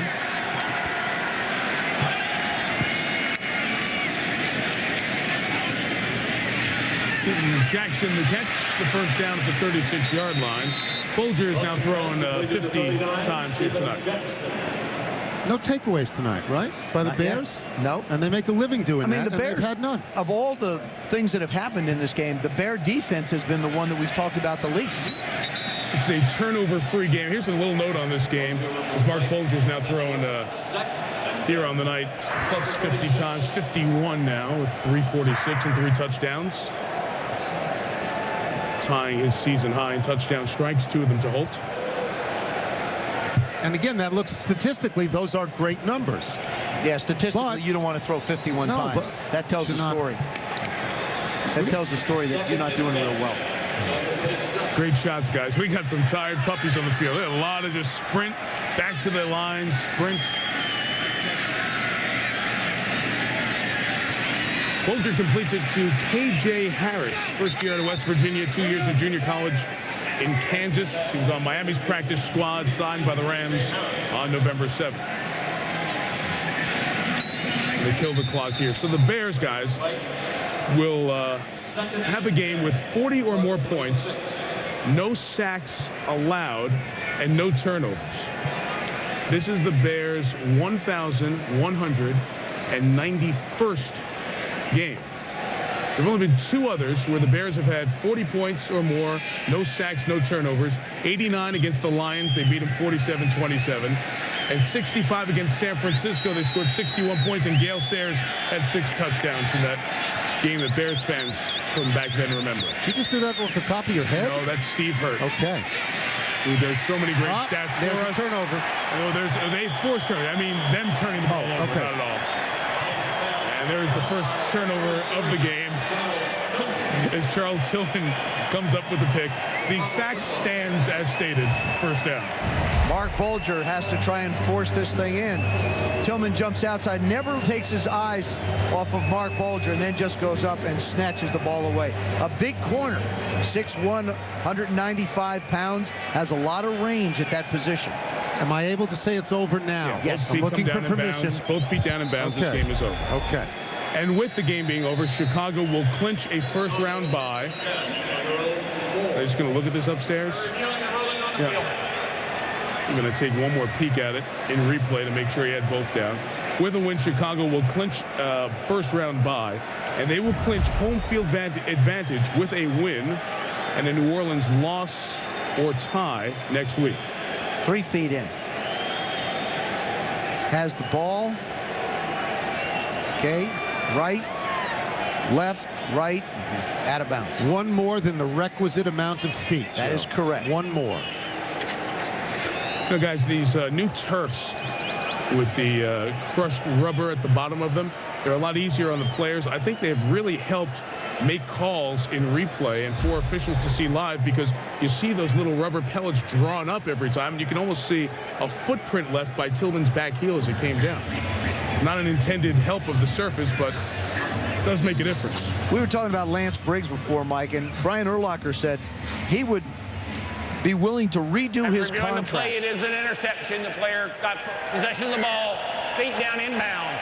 1st and 10. He said he'd be willing to redo his contract if it meant that Lance Briggs would be able to stay with this football team. And I agree with you. Probably wind up getting franchised next year. They really can't afford to lose a 25-year-old guy that they've invested so much time in teaching him to play the position. Because when you look at the concept of this defense, a middle linebacker that can get down the middle, a weak side linebacker that can run and pursue. He had 5 less tackles than Brian Urlacher in this game. It's Urlacher. I'd be willing to redo my contract if I could have his contract. Headline story tonight, Rex Grossman, who heard it from everyone all over, even from a friend of a friend of a friend of his wife's. All the advice on how to get through his slump. Well, tonight, Rex Grossman was solid, mistake-free. The Bears defense made big plays, and Devin Hester, 2 returns to touchdown, and they win by 2 touchdowns. By the way, you've got to take that call from the friend of a friend of a friend of your wife. That's the one you've got to take. The Bears scored touchdowns on 6 of their 7 possessions. Lovie Smith returns to St. Louis, where he was the defensive coordinator, and takes his Bears to a first-round bye. They join San Diego at 11-2. Best records in the National Football League. If the Bears win and New Orleans loses next week, the road to the Super Bowl from the NFC goes through Chicago. Final score, Bears 42, Rams 27. We see you next week for Cincinnati and Indianapolis. Now for Susie Coffer, Michelle Tafoya, Joe Theismann, Tony Kornheiser, and the women and men of our Monday Night Football crew, Mike Tirico. Good night from St. Louis Sports Center. Seconds away.